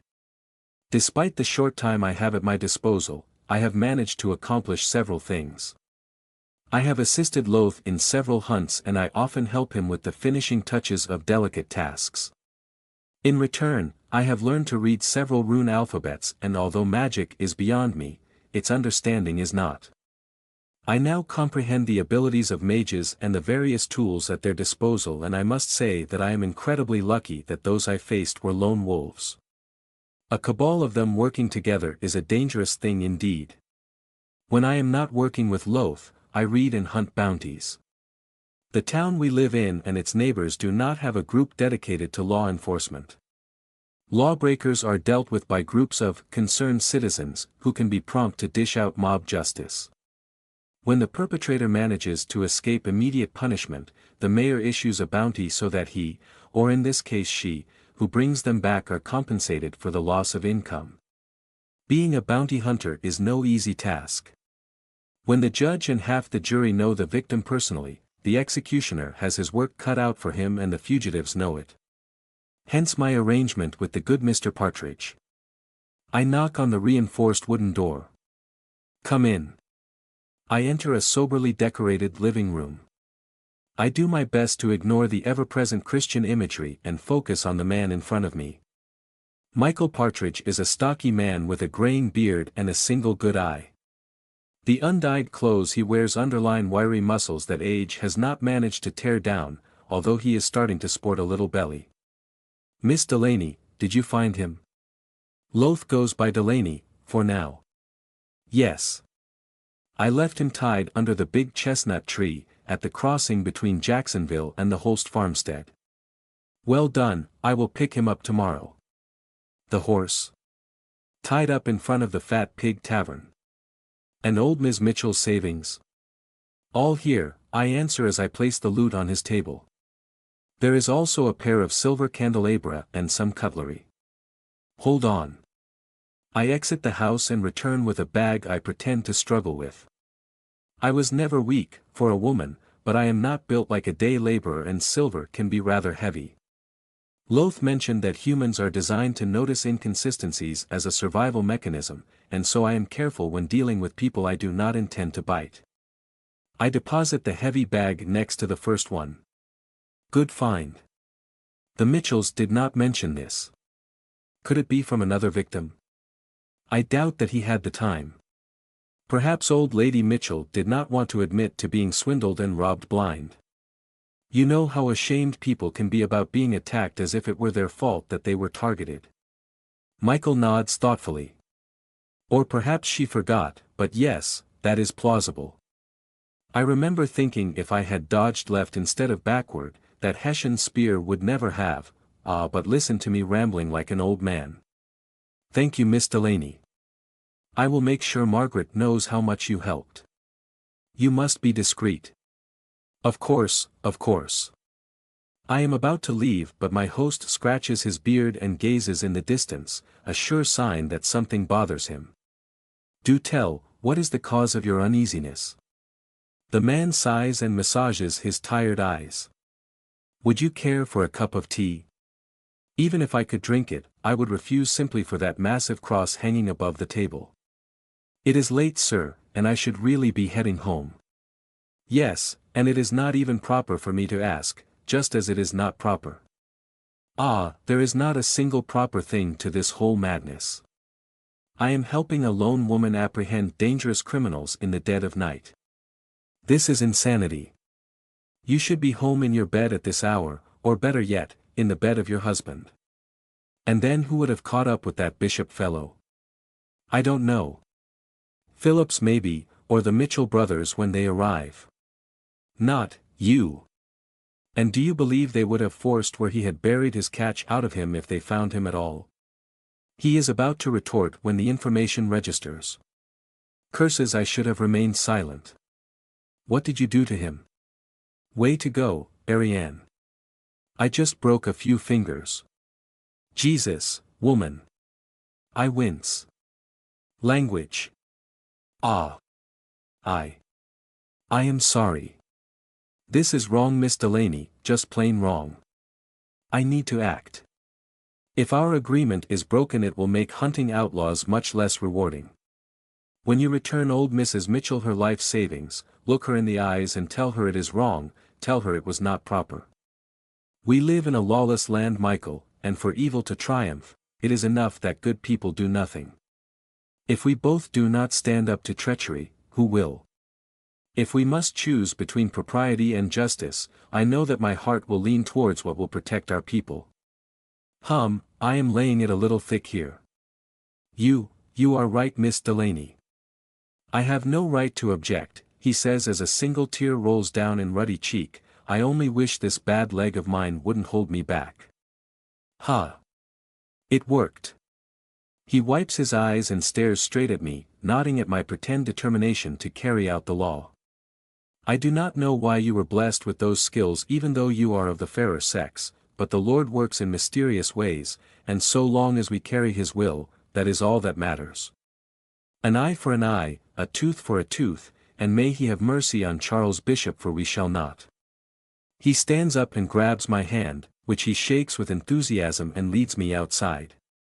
Go home safe, Miss Delaney, sleep well, and may God be with you. You did well tonight. I will leave the reward with your uncle. I walk back to Loth's mansion. What just happened? Well, as long as I can keep hunting. I wake up to the same thing I have woken to for the past 100 days, complete darkness.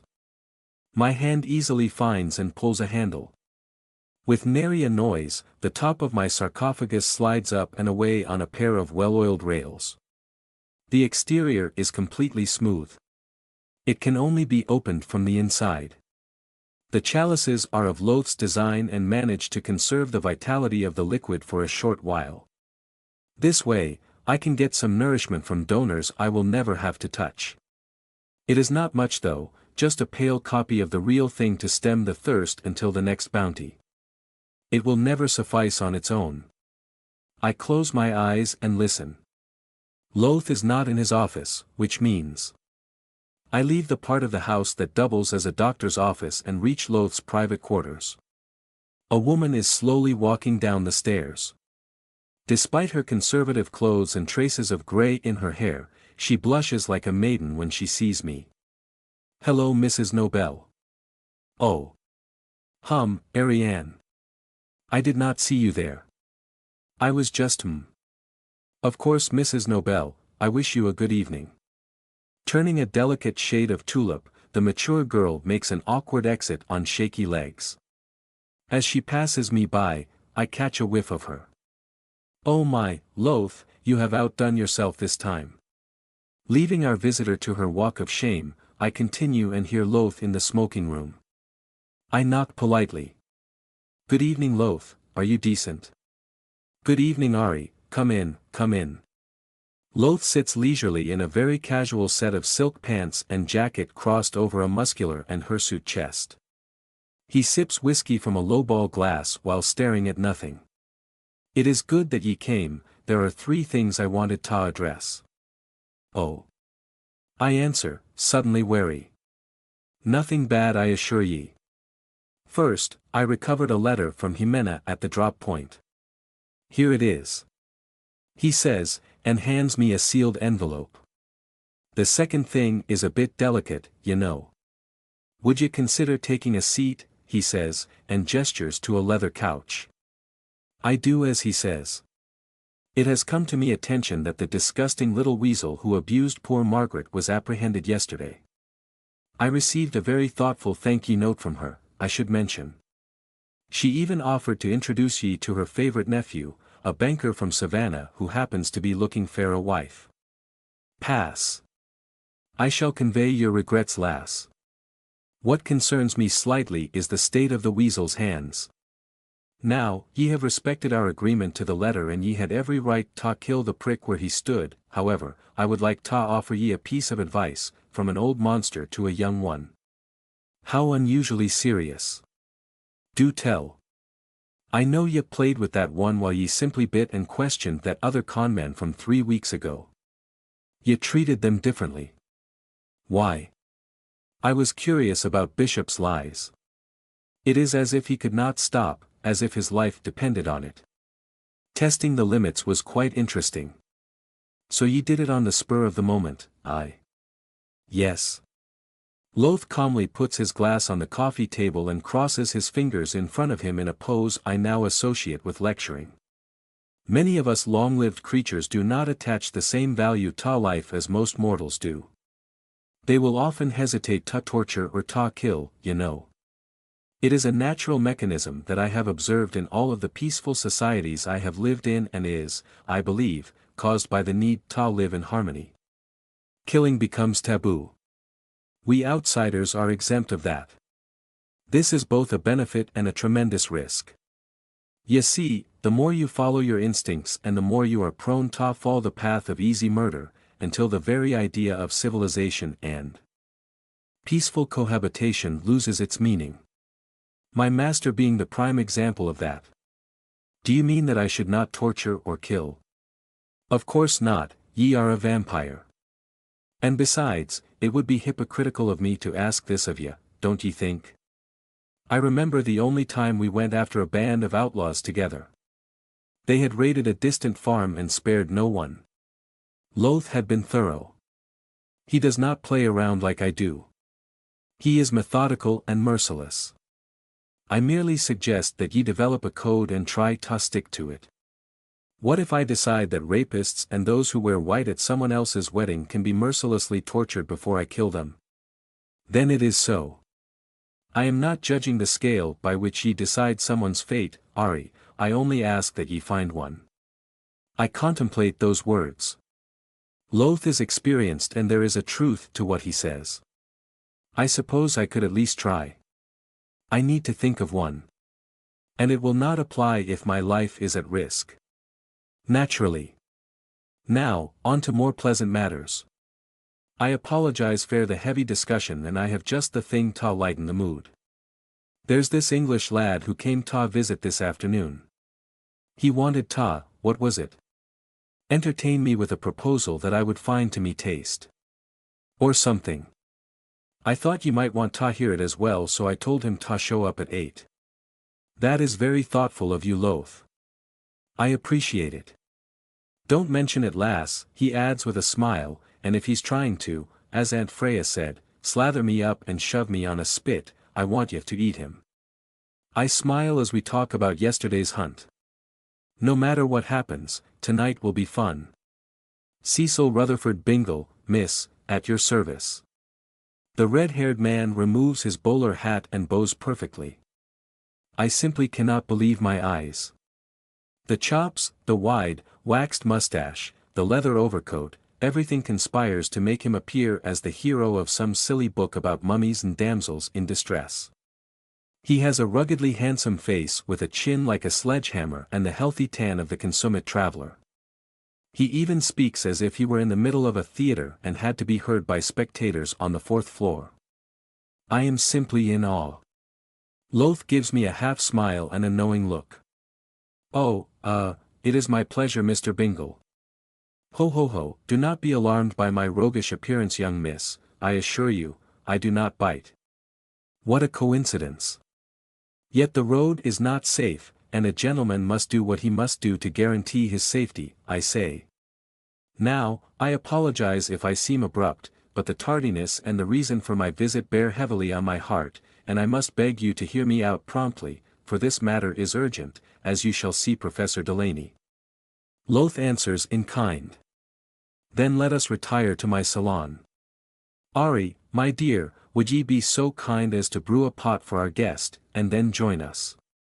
Mr. Delaney, HRM, far from me to tell you how to manage your house, HRM, however, the matters I wish to address are so grave as to, HRM, hurt delicate sensitivities, and I would be mortified if HRM, your niece were to be indisposed as a result of hearing them. Loth takes a grave and tragic air. With his red nose and beard, he looks like a grizzled retired captain reminiscing about a doomed expedition to the North Pole.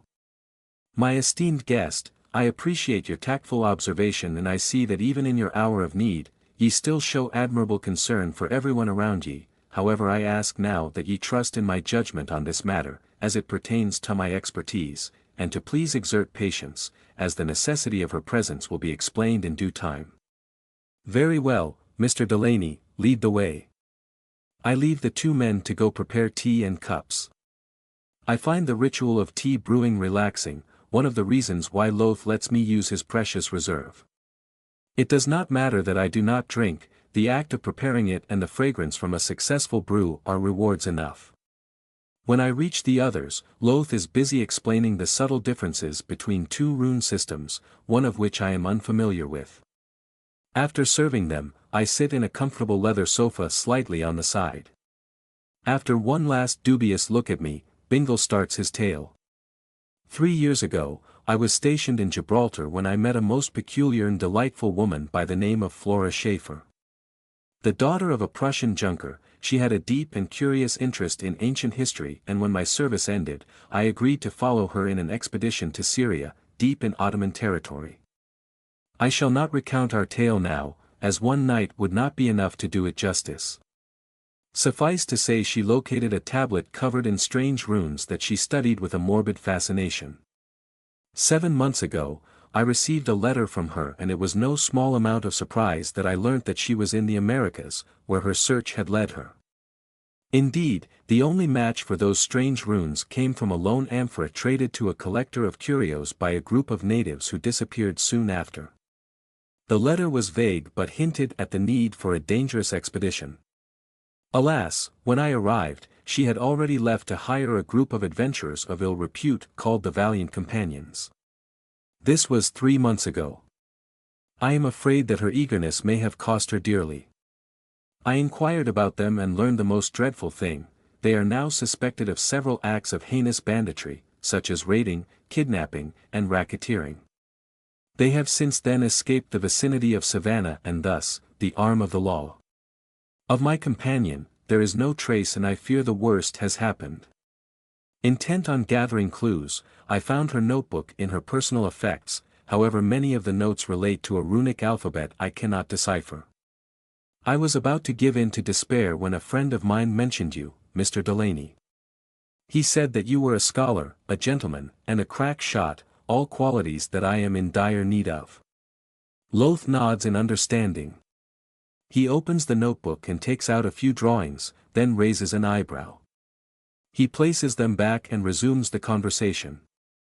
I appreciate the worth and the urgency of your task, Mr. Bingle. Before we continue, I ask that you forgive my rudeness, for there is something I need to discuss with my niece. If you will excuse us for a moment. I follow Loth outside. Yes. He is going to ask me to join him on his expedition, and I am going to accept because I am bored and his story sounds interesting. I think he should join too. Isn't every trip dangerous? What if I cannot find a prey? I think this will not be a problem, at least not at the early stage. I anticipate a lot of violence. The reason why I ask is because I recognize the runes on the tablet and amphora. Those are vampire runes. Truly. In the tongue. Yes. They are vanishingly rare in mundane circles, and their presence outside of vampire cities makes no sense. I am curious as to how the trail ended up here. I also need to state that remote regions of the world are where deranged individuals hide, and strange runes are closely associated with them. There is a major issue though, should you join, and it is that of your peculiarities. Mr. Bingle is sharper than he appears, and I have no doubt that he will figure out that something is wrong too quickly. I would be disappointed if we had to silence him. If we travel together, I am afraid that it is inevitable. What do you propose?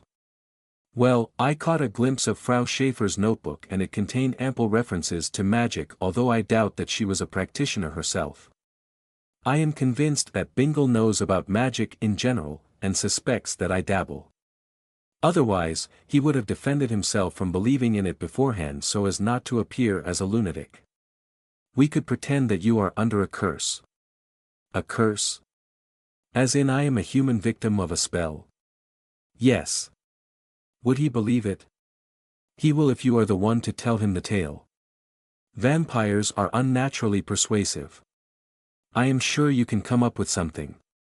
What do we do with him after we discover the truth? I would rather know beforehand. I would not create ties or take oaths if we end up disposing of him. If we manage to keep most of your physical prowess and my deadliest enchanted weapon under wrap, it should be within his expectations. If so, he will naturally assume that we are but two eccentric people and we won't have to kill him. If we reveal inhuman traits, then it is different. He will want to know the truth. If we fight by his side, then killing him would be distasteful. Then let us make sure it does not happen. I do not even suggest killing the man and recovering everything ourselves. This man is Loth's supplicant, he is also a guest and he has been nothing but honorable. It would simply be wrong to kill him. We head back and as I sit, Loth turns to me. Cecil, I ask that you forgive my poor manners. I had to ask my niece if she were comfortable about sharing the details of the tragedy. But before we begin, Cecil, I must ask. Do you believe in magic? Do you believe that in dark corners of the world exist things that have no place in civilized society? Do you believe that there is some knowledge that it would be wise not to acquire? Indeed, and this leads me to my poor Ariane's story. In a shaky voice, I tell Bingle about my father, the African explorer. How he hunted dangerous game, and how one day he came across a strange altar while tracking a vicious lion on the plains of the Serengeti. Upon this altar sat the effigy of a bat. Curious, if wary, he brought it to a local sorcerer. He was told that the effigy was linked to a powerful spirit, that of a night hunter. A ravenous, bloodthirsty beast. He was told that the night hunter would share its gift upon the offering of a suitable sacrifice. Amused, my father brought the morbid statue back with him as a sort of grisly trophy. The years went by and we thought nothing of it until my father's vision declined and he was forced to retire. Alas, the thrill of the hunt could not be denied, and he became increasingly obsessed. What if he could still go after the most dangerous prey and fell them? What if he could move at night like the deadliest panther? The thought devoured him until he could take it no longer. I tried to stop him, to distract him, but it was in vain. One night, I saw a light in the distance and grew suspicious. As I approached, the most horrid spectacle was unveiled, and I almost fainted. Upon a meadow was my father, the accursed effigy and the bleeding body of the family dog. My father turned to me and the insanity in his eyes made me recoil in terror. Behold, Ariane, for we are blessed. He said in a great and terrible voice. Then, with a great laugh, he ran into the woods with a vitality and gait most unnatural. I waited for his return and as dawn came, I saw him appear on the horizon. As the rays of the sun touched him, a dreadful shriek escaped his lips. He fell, unconscious. I immediately set out to rescue him, but alas, no sooner had I stepped outside that a most abominable pain seized me and I was forced to retreat. The sacrifice, it seems, was not suitable. Indeed, how could such a dreadful entity accept anything but the most precious of flesh? We were deemed unworthy. In exchange for vision, my father and his bloodline were cursed never to walk under the sun on penalty of death. Worse, I now must follow their habits and drink the blood of living creatures. I left the family house without looking back and went to my dear uncle for help, for his knowledge of the world is renowned. He protects me and together, we have looked for a cure forever since. Warm tears fall freely from Cecil Rutherford Bingle's weathered face by the time I finish the steaming pile of inanities that is this story, and when he speaks, his voice is quavering with emotion. Such a dreadful tale, my dear, such a dreadful, dreadful fate. Oh, cruelty of cruelties, to place this burden on the shoulder of such kind a soul, such amenable a temperament. If I can be of help. I shake my head, my eyes wet with emotion, face slightly flushed despite their pallor. It almost seems like a lost cause, Mr. Bingle, but at least I have my dear uncle to look after me. I wish to accompany and help, for if I cannot save myself, my heart can be at ease with the belief that I should help others. Bingle lets out a terrible sob as emotion once again overcomes him. Loth grabs my shoulder in a paternal hand, his face also marred by sorrow and regret. As he turns away to wipe a tear, I hear a whisper from him. 7 out of 10. What? The man is crying, I at least deserve a 9. Bah! Cecil, ye may ask yourself why I wanted to share this delicate piece of information with ye, sir. Well, I wanted to explain why my niece is competent to hear such stories. She is also well versed in dead languages. Ariane, could ye look at this? I take the notebook and read what was transcribed from the amphora. Salt. Salt. Yes, salt, the alchemical reagent. This is the language of Akkad, derived from Akkadian inscriptions. Notice the sharp indents. The runes are designed to be inscribed on tablet with stylus. What could it mean? This was most likely taken from an alchemy set. It hints at some sort of laboratory or even something larger. Who would use a long-dead language to perform alchemy, asks Bingle. Someone who studied alchemy from a dead civilization, perhaps. Or someone who was there when it was still very much alive. Loth clears his throat and the adventurer emerges from his contemplation to look at him. My dear Mr. Bingle, if I understand correctly, ye require my expertise in deciphering Mrs. Schaefer's notes, and ye also ask for me to join ye on this expedition. Bingle blushes in embarrassment, and the enormity of what he asks is stated so plainly. I never imagined that Bingle could assess Loth so accurately, albeit for the wrong reasons. I can tell that his curiosity is piqued.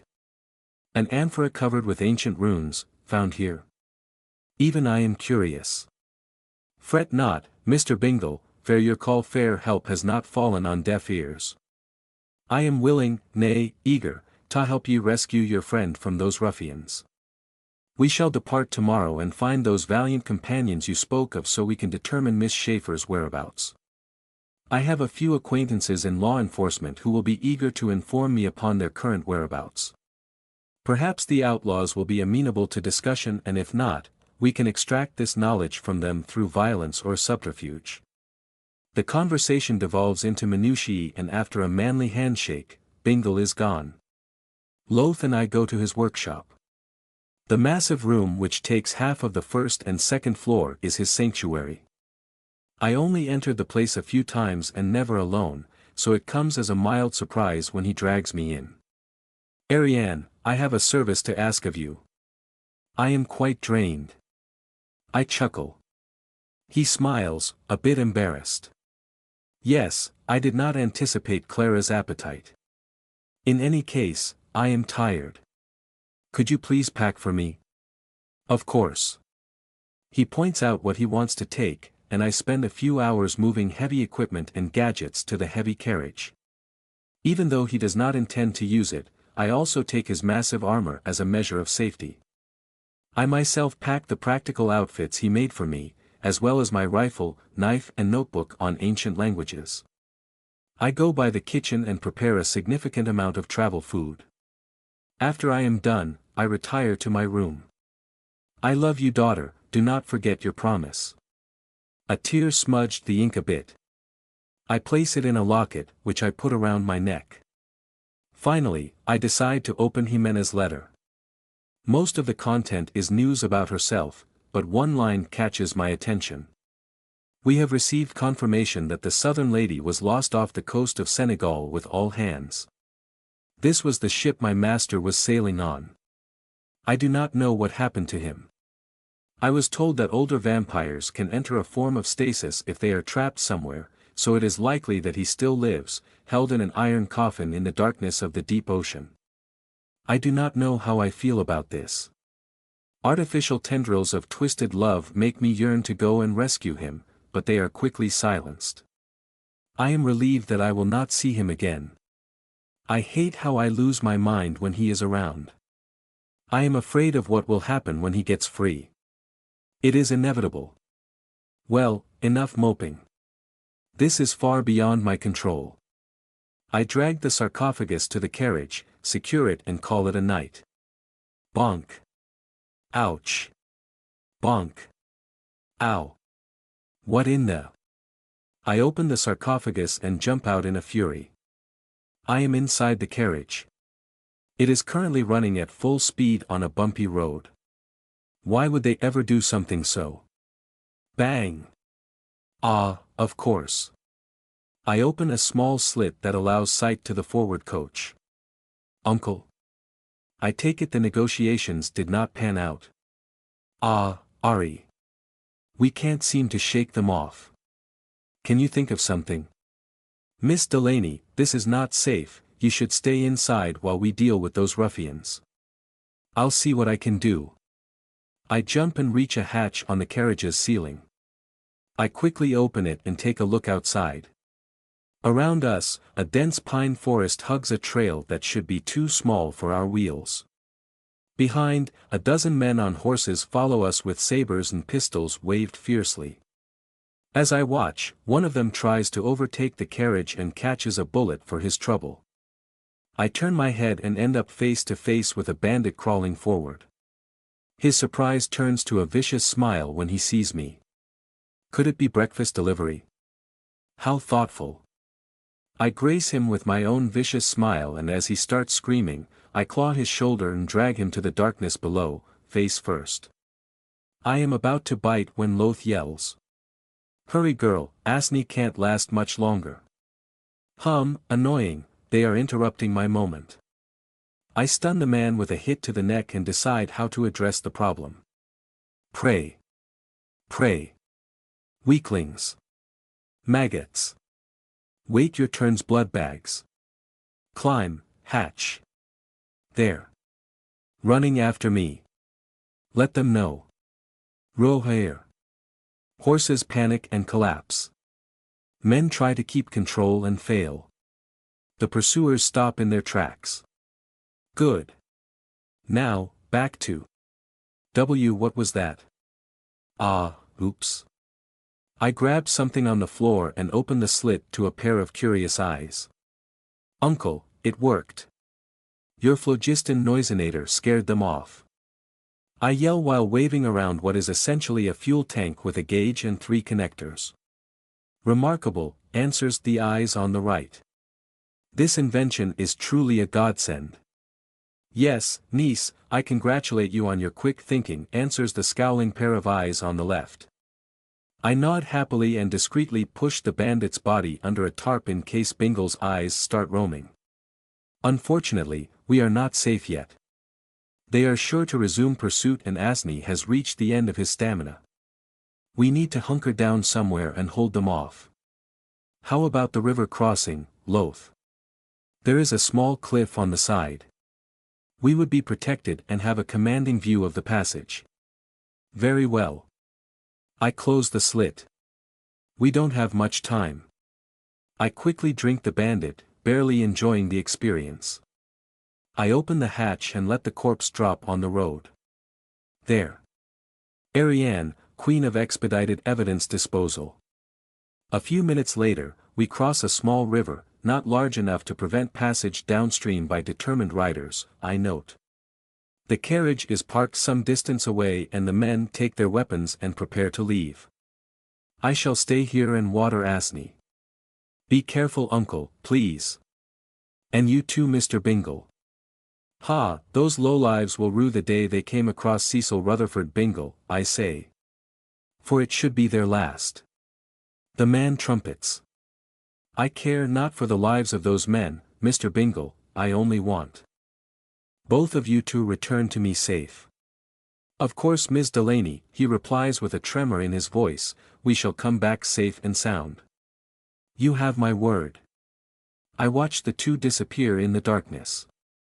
Well, darkness for them, I can see perfectly well under the moonlight. I take out a humongous barrel and start rolling liter upon liter to the poor overheated Asni. A few minutes later, the crack of discharged muskets reaches my ears. Loth is only wearing a secured surcoat, but I know he brought his night vision monocle. Those imbeciles are as good as dead. That said, there is an obvious way to circumvent their blockade. I close my eyes and focus. Yes, I hear the sound of hooves from across the water. I lay low and follow them. 200 yards downstream, 3 men on horseback emerge from the vegetation and start crossing at a cautious pace. I let them pass me by. 1, 2. Any time now. The horses catch my scent and neigh nervously. What is wrong with those? Using the distraction, I jump on the last rider and stab him in the spine, then I haul him backward. Some sort of beast. Smith, do you see Smith?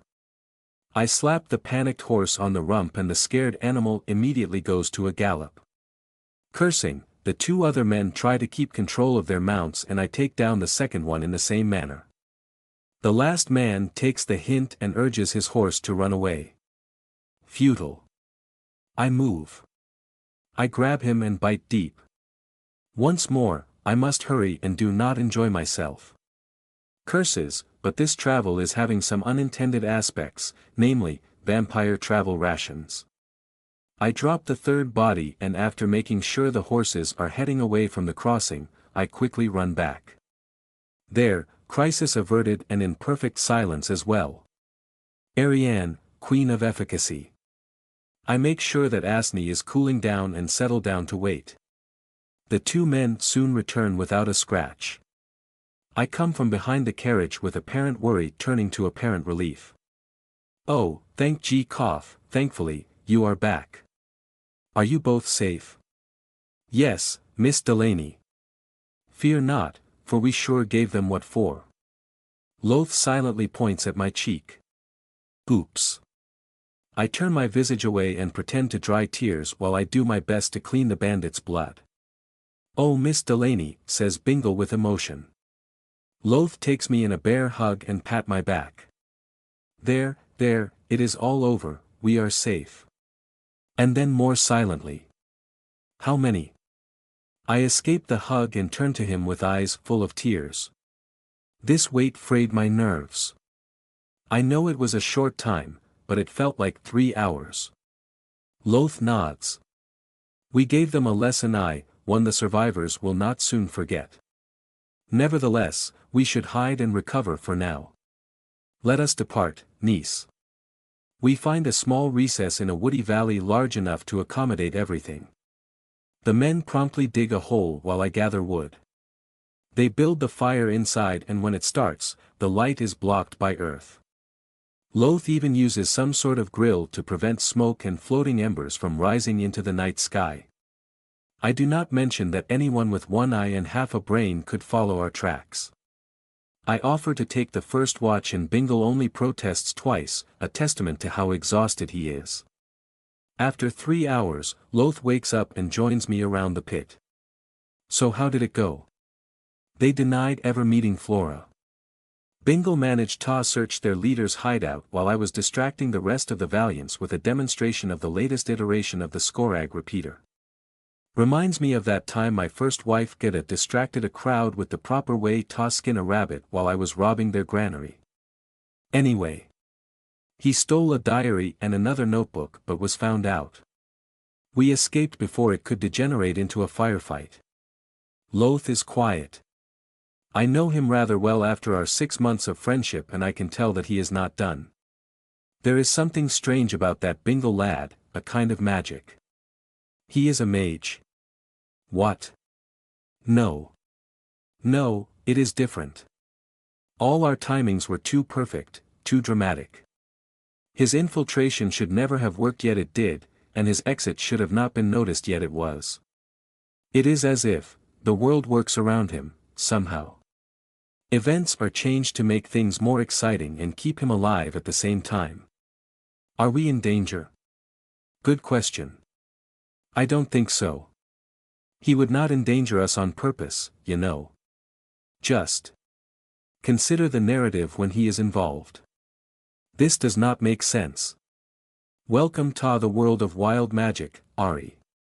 I suppose I should not complain when it comes to magical aid. Vampires are not exactly at a disadvantage either. Heh. Speaking of vampires, how are ye feeling? It is barely past midnight. I can go on for another few hours. Why? I'd like you to trace back our steps. See if we've been followed. The leader of the Valiants, Crow, he called himself, he was a bit on the side. You mean? Mad as a March hare, a few cards short of a deck, out there with the fairies, batty, nutty, off his damn trolley. You know. I'll go. If I don't see him within 1 hour, I shall head back here. Be careful. I strap up my knives but leave the rifle. I do not intend to shoot anyone if I can help it. We need to be discreet. I quickly retrace our steps.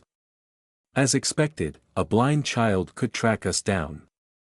In half an hour I slow down when I see the smoke and ember of another camp. I creep closer until I happen upon the remainders of the ill-fated Valiants. Most of the group lounges dejectedly around the campfire. They lost more than half of their numbers today. Many men sit apart from each other. Eyes do not meet. A real group bound by links of blood or friendship would cling together tightly. Misery and fear would promote the herd instinct and a feeling of unity before the catastrophe. Those people are nothing like that. They are a band of jackals and hyenas brought together by greed and the promise of easy violence. Now that their failure is made evident, they are starting to split along lines of allegiance. This motley crew does not even qualify for the moniker of warband. Truly pathetic. I can see the alpha and beta males in a contest. The beta is a huge man with an imposing black beard that reaches his protruding belly. The alpha is sitting on a rock, his hand on the pommel of a saber. I can tell why he calls himself Crow. His jacket, trousers, and boots are black. Even his hat is the same color and adorned with shiny dark feathers of the eponymous bird. I am getting flashbacks from half a year ago when I cleared the warehouse. I return my attention to the group. They have 2 sentries. I also count 8 men in various stages of despair. Only the 2 leaders pose some sort of threat, or they would if they had adapted weapons, which I doubt. I feel disappointed and this feeling worries me. I know what is required for survival. I know from the books Loth lent me that victory is often achieved before the battle even begins. I am still frustrated. I want a challenge. I want to walk on the edge. I want a good hunt so that when I defeat my opponent, their blood is that much sweeter. I remember Nami's expression when she let me drink from her. She was also seeking a thrill. Am I turning into a prideful fop? I looked down on Gaspard, the man my master crushed because he was arrogant. I fear now that this lust for danger will make me take unreasonable risks. On the other hand, measured risks are beneficial. I never learned so much about fighting as a vampire as when I was running the gauntlet. There was a stake, a cost for defeat, and therefore I was invested. Even Loth, old as he is, still takes risks. I find it unlikely that a single bullet even to the head could take him out, however fighting still brings a risk to him. He still does it. Perhaps this is what it takes to stay alive, actually alive, for so long. I will set my own rules now. I will challenge myself only if I am confident that I can at least escape and survive. Yes, that sounds reasonable. I shall still ask Loth about his opinion later. He must have guidelines for having lived for so long. Using a tried and true method, I wait until the first sentry gets out of sight to neutralize him. In the camp, nobody notices. This is the first time since the night with Toussaint that I am faced with more blood than I can safely consume. I cannot afford to get drunk this time. I decide to try to devour him. It may only grant me a fraction of the normal vitality, but it is faster, does not make me drunk and leaves me in control. Truly there is no better way to recover strength quickly. Now to do it. I plunge 8 fangs in the man's carotid and pull. It is much harder than last time. The part of me that pulls is not quite awake. Many prey. Hunting ground. Cattle. Wait, cattle. I smell the air. There, near the tent. It smells like unwashed women. Could it be? You might as well come out. I turn my attention back to Crow, who stands on the middle of the clearing. Everyone else is staring at him as if he were insane. Peter disappeared without a noise 1 minute ago, and 2 men cannot account for all of our casualties. Not to mention, all of this occurred at night. I know what is happening, I know you're here somewhere. Come on out. Let me see the face of my doom. I dare you. Ho. Now this is interesting. Do you now, little bird? How they jump in fright at the clear sound of my voice. How they brandish their weapons in vain. Hopeless. I step out in the middle of the clearing with my weapon holstered. I know how I look, like a young woman in a traveling dress. Young, fresh and innocent, with the pale skin of those who do not work outside. The image in their head does not match with what they know. I present myself as a threat, yet I do not look like one. Their expectations of the world will make them look down upon me until it is far too late. Such is the power of a vampire. Despite his bluster, Crow swallows nervously. He looks like a little boy who threatened the monster under his bed to come out, only for something to drag on his sheets. You called the night and it answered. I tap my index under my chin, and this time I do not bother to hide what I am. Talons and fangs are out. I stop bothering to breathe or close my eyes. I am curious, little bird, what did you think would happen now? A heroic fight. The man swallows and retorts with pretend confidence. Yes, as a matter of fact, I challenge you to a duel. There is something desperate about the proclamation. Those are the words of a drowning man clinging to the familiar. And why would I accept? Why not? Are you scared? I move, turn on myself to slash the throat of the man approaching me from the back with his knife drawn. I heard the sound of metal scraping against leather. I saw the looks of the others when they forced themselves to look straight away. I smelled his perspiration and his fear. I finished the circular motion in an instant, ending up exactly as I had started except for red liquid dripping down my claws. I hear blood spilling on the ground and the gurgles of the dying. I resume as if nothing had happened. Am I truly? Or do I simply not see the point in granting you this request? You will fight me anyway. Well, you will try. Why should I offer you a formal duel? A wager. Oh. I can almost see the cogs grinding in his skull, looking for a solution to his predicament. I have information. I know you were looking for the girl and you think you'll get what you're looking for from my diary. Well, you won't. You won't get anything. It's encrypted. There is no cipher your mind can come up with that my friend cannot crack in 20 seconds. He shakes his head. Not that kind of cipher. I wrote things like, I smelled strawberry today, and it means I was thinking of my sister. As he says so, he blushes. Ha, the dark and brooding crow, thinking about a sister. It won't matter. I know things that I didn't write. Couldn't write. It was just too insane. I know who she really was, what she really was after, exactly where I sold her, and to whom. And what are you asking for in return? If I give you a good show, you will spare my men. The clearing is perfectly silent. You could hear a pin drop. We engage in bouts until blood is drawn. For every time you make me bleed, you get to choose one person. I will not hunt them, and they can survive the night. For every time I draw yours, you tell me something I want to know. If I don't like it or it is too brief, I shall assume you have run out of ideas and I will kill you. While we duel, I will not use my powers, just my body and my blades. Deal. Then let us begin. I jump on the man, who desperately draws and attempts so slice me in the same motion. I am used to this now and I can tell where the blade will land. I simply block it with my knife and stab him in the shoulder with my left hand. Not too deep. Not the dominant arm. That would not be sporting. Gah. Hell. Speak. It appears that everyone and their dogs manipulate poor Cecil.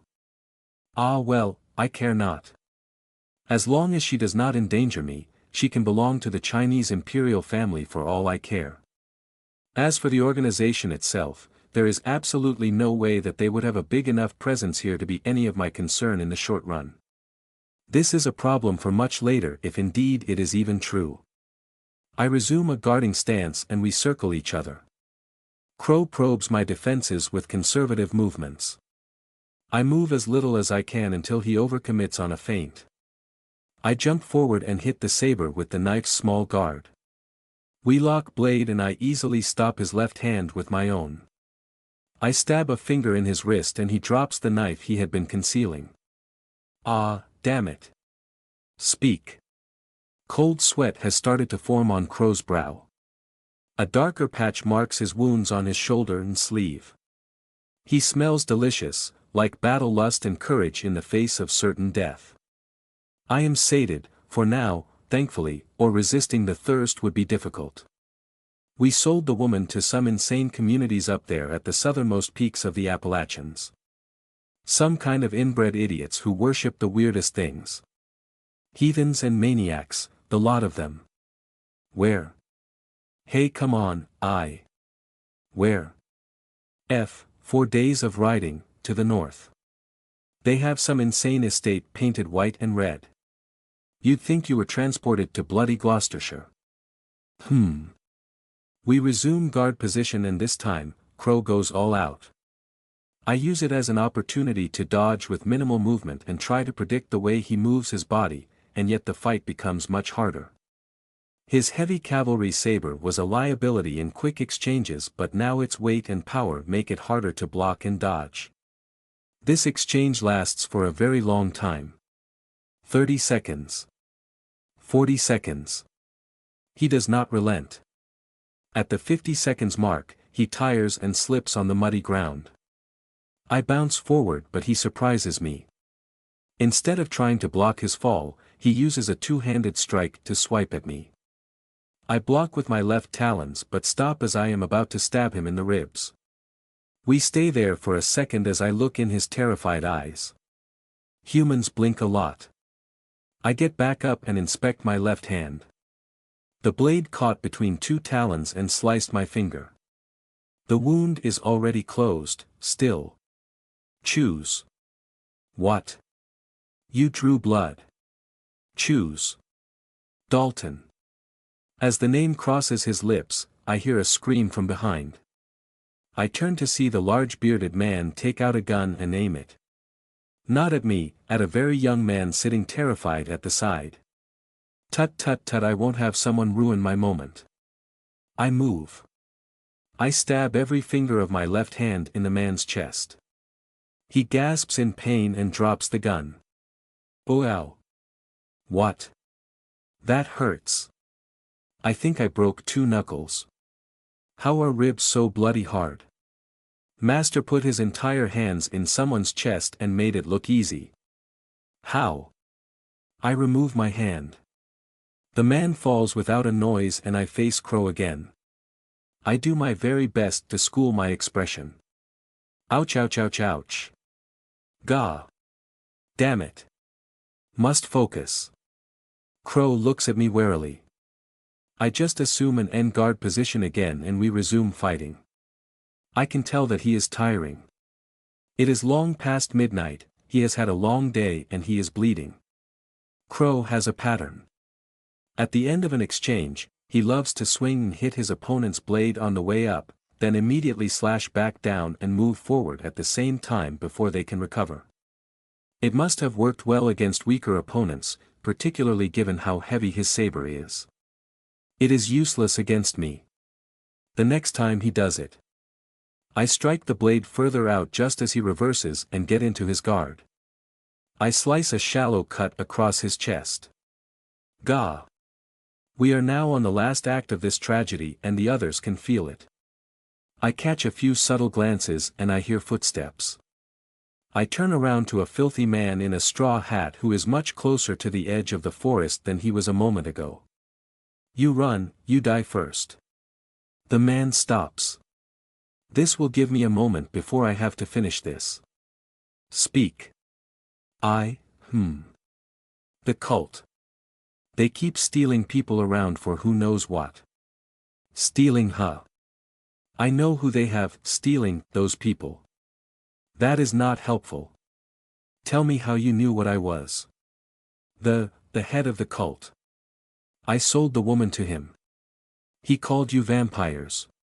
He said that you are hoarding your power. He says that he will achieve this by himself and share the bounty with his followers. I return to the center of the clearing and wait for Crow to do the same. As soon as he is in position, he charges me, and all the valiant companions turn and run. I stand my ground. Crow sees his men run and charges me with a desperate cry. Remarkable. Of course, I was expecting no less from a crafty outlaw.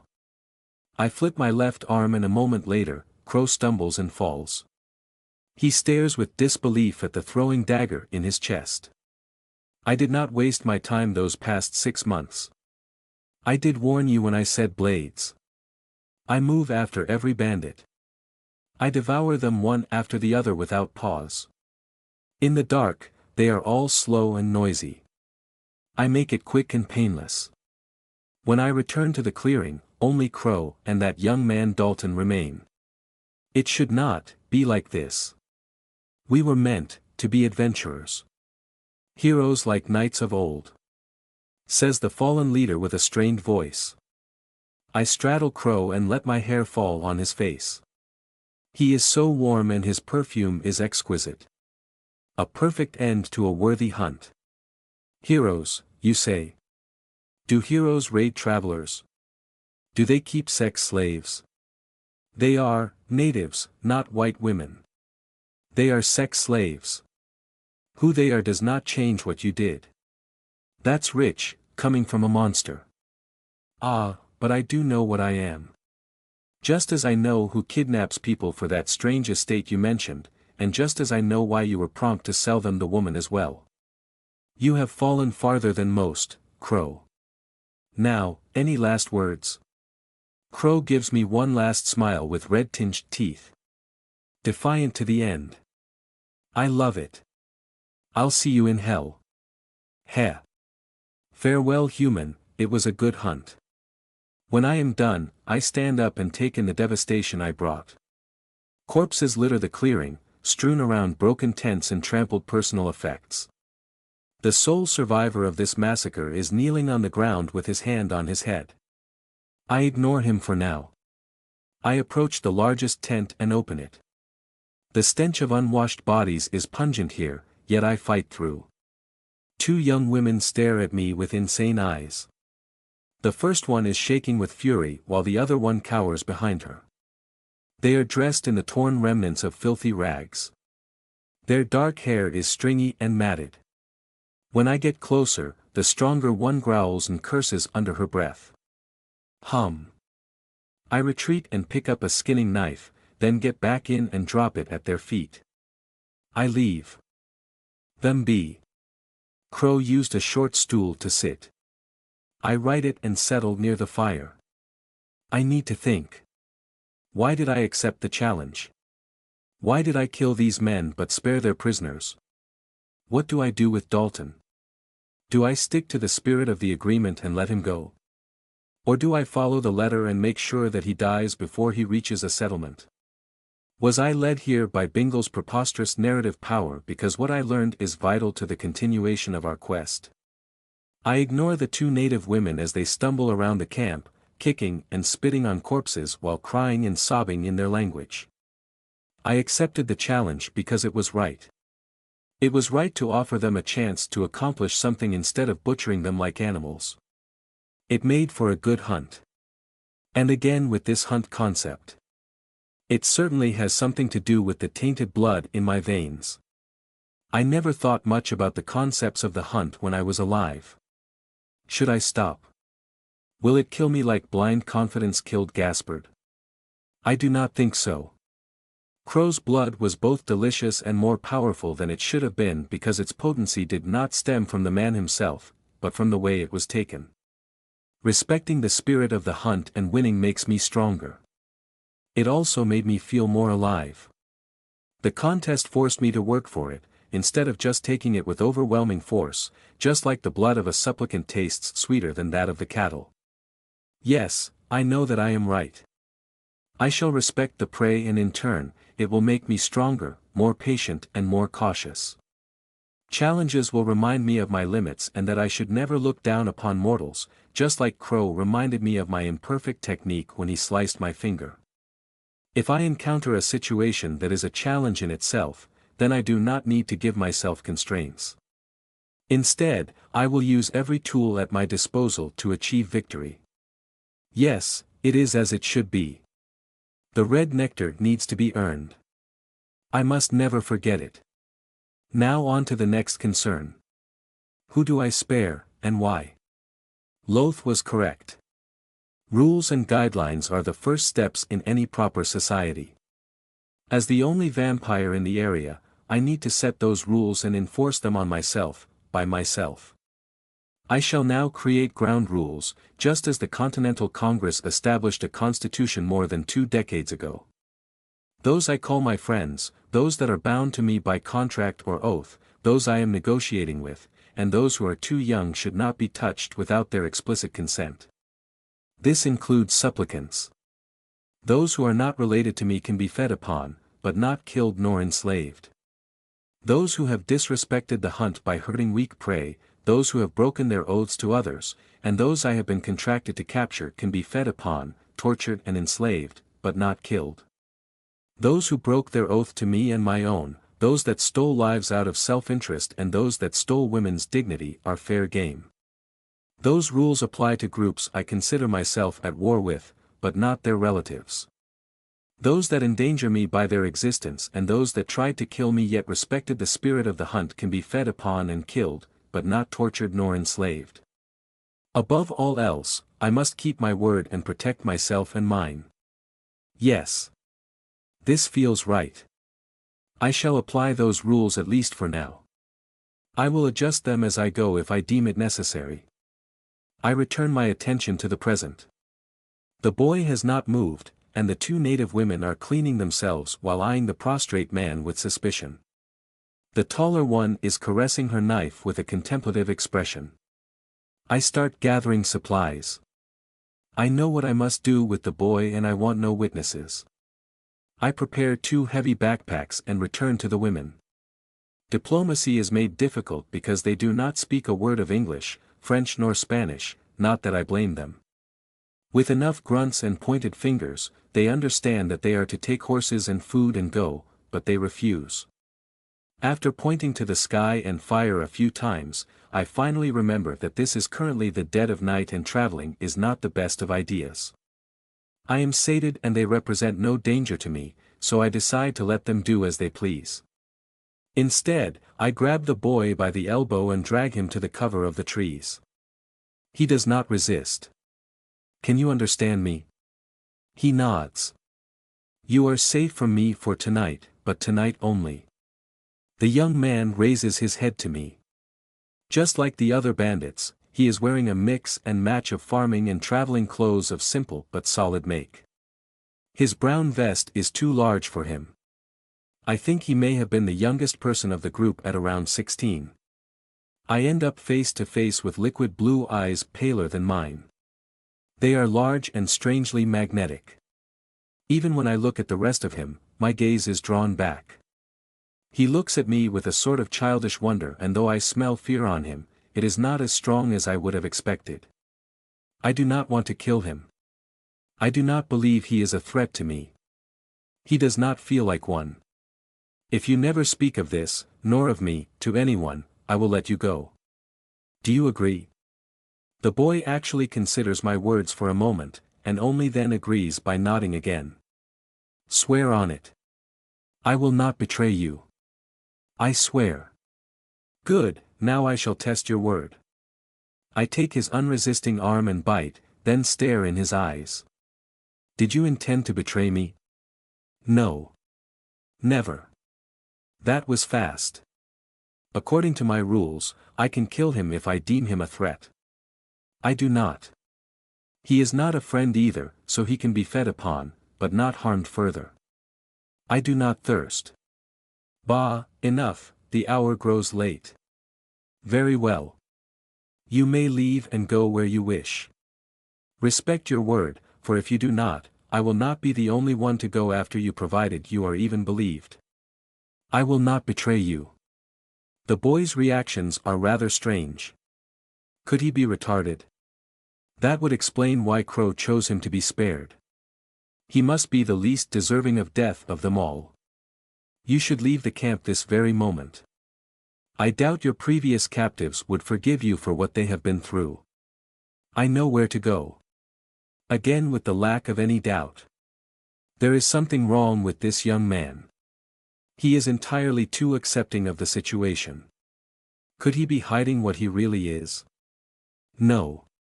I did get the barest hint of his essence when I bit him, and he is, beyond a doubt, immortal. Bah, it matters not. I have already delayed too long. I make sure I have all my weapons on me and promptly depart the area. The return trip is much faster since I do not have to search for our camp, nor do I need to hide my presence. 2 hours after I left, I soon find the familiar lights of our campfire. As I return to the camp, I see a hint of magic in the air. Loth has not been idle while I was out. I cross the spell's demarcation, eliciting a light chime. I hear a sleeper waking up and follow the sounds to a slightly haggard Loth. He gestures to Bingle and we leave the warmth of the dying fire to discuss the night's events without waking him up. I tell him everything, including my findings, the ethic code and Dalton's fate. Ari, are ye tipsy? What? Perhaps. How could you possibly tell? Your attention is wandering and ye are more contemplative than usual. I saw this in Constantine back in Boston. He would have a similar mood after a lethal hunt. In any case, I must congratulate ye on tonight. Well done. You think so? Ye eliminated the threat, left no dangerous survivors and got us what we wanted. Now ye re back safe and sound. Tyr, I wish all my raids had gone that well. Yes, and now we must decide on how to proceed. There's no doubt to be had. We'll ride north to purge those madmen and recover the lass, if she lives. I doubt it, you know. Any weird cult that buys people don't keep them around for long. I do not like this. We are moving blindly into a situation that could very well be dangerous. Is there no group that should be sent to deal with this? Alas, there is us. We are the two most powerful entities for 100 miles, so it's up to us to defend our territory. Tyr, you are still so human sometimes. Did you expect the gendarmes or militia to come and hunt monsters? Not them, but their supernatural peers. I assumed that the Order of Gabriel or Vampire Night Squads would dedicate themselves to hunting those strange groups. Loth looks at me in silence for a moment. The atmosphere grows heavy. A sort of pressure makes me want to avert my gaze, and I am reminded of who Loth of Skorag really is, not a gentleman and a scholar but an ancient being of vast magical knowledge whose hands are tainted with blood. I remember when we fought together. I remember the silent titan of cold metal slaughtering his way through fighting and pleading men without ever stopping, without ever flinching, and I shiver. Lass, This is our territory and we don't need no idiots to protect it for us. This is not the human world, where ye can rely on institutions and laws. For us, what is ours is what we can get and keep, and don't ye ever forget it. Besides, I won't tolerate those fanatical mongrels stepping foot on it anyway. Loth closes his eyes and massages the bridge of his prominent nose. Listen to me rambling like an old man. I did not mean to scold you, lass. Sometimes, you are so good at being what ye are that I forget that ye're so young. As fair night squads, ye don't understand. He sits down and moves his hands together in the lecture stance and I sit comfortably. I mentioned that they fix supernatural issues before they get out of hand. I did not tell ye more, but I should have. Vampires are a rare breed. Ye are a territorial and arrogant lot. Ye'll rarely see more than 15 in a large city, and they will be defended by a handful of masters. The reason why vampires sit at the top of the hierarchy where they are is because each master is incredibly dangerous. Night squads are groups of battle-hardened masters dedicated to war. There's barely a handful of them, but ye can be sure that if they get sent somewhere, the problem gets solved. Permanently. That's the thing though, they're always busy. They will only come here if the cult somehow gets out of hand and starts summoning horrors from the beyond. They can really do that? It can happen, but we won't let it come to this. Don't ye worry. I see. So it is up to us. Well, I won't let you down. I know I can count on ye. Well. We have a big day ahead of us. I'd better catch some shut-eye. Loth lies down and 5 minutes later I hear both men snoring like two horns playing a duo. If I were a mortal woman trying to sleep, I believe I would be trying to smother them with their pillows now. I take out my notebook on ancient languages and review it as the night slowly reaches its end.